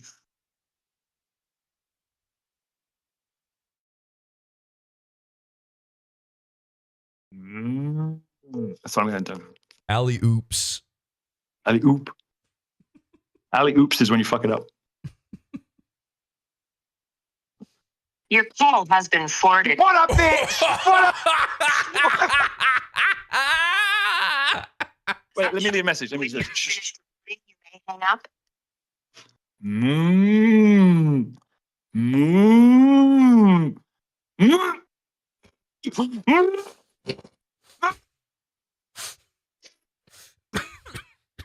I hung up.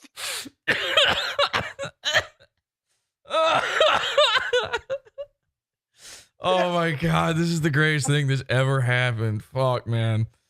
Oh, that rules. You have no idea. It's been like 9 years of this with me and Dick Masterson. That ruled. When Milo Yiannopoulos calls, you're gonna. I'm so happy. I'm so happy you. That was great. That was awesome.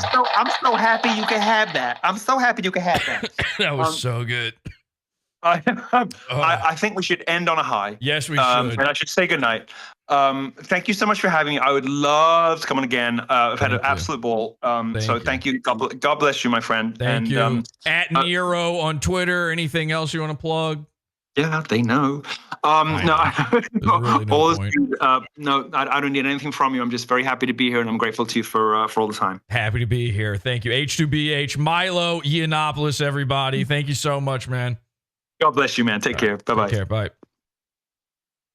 Oh, my God. How fucking amazing. I got excited, very excited to see all of this. Whew, I couldn't have asked for anything more. Everybody who doubted, how fucking stupid do you feel now? Oh, my God. Oh my God. That's it. It's over, ladies and gentlemen. Join the Pizza Fund, PodAwful.pizza. If you like this show, you like this episode, support us. We've got more for you. I am banned from YouTube. I know I'm on it right now. Not for long. PodAwful.pizza. Get our archives, get all of our primo episodes over there. PodAwful.pizza.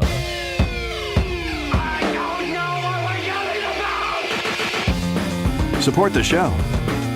Join the Pizza Fund. PodAwful.pizza. Pizza.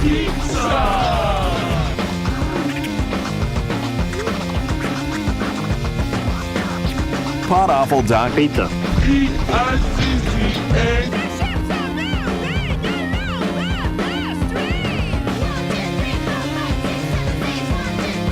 What a fantastic week of live shows every day. We'll be back on Monday for more. Again, enjoy some of our archives and premium content in the meantime over on the Pizza Fund.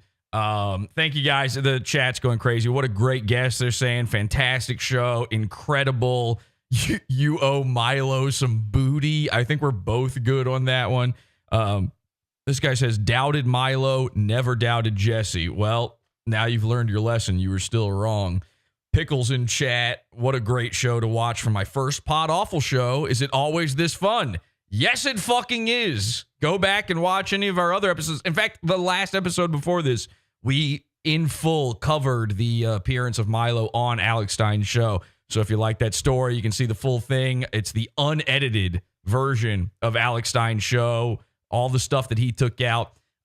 Soon, we're going to do a World War episode on Alex Stein, by the way. It's our crazy, where we go the hardest we go after goons in the Pizza Fund.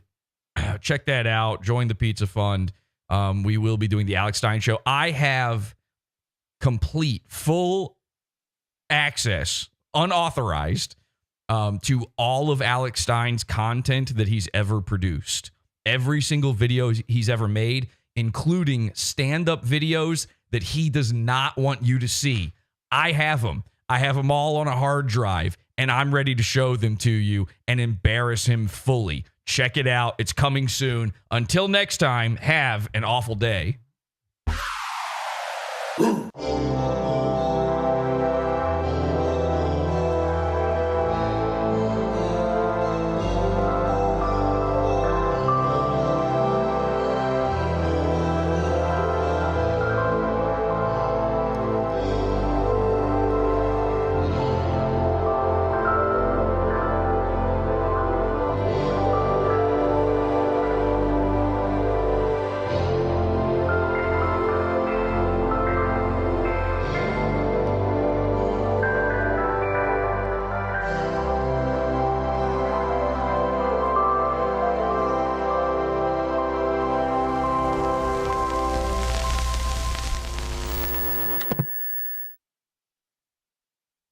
Yeah, because I'm a fake Jew. I'm not even Jewish, but yeah, I kind of Jew.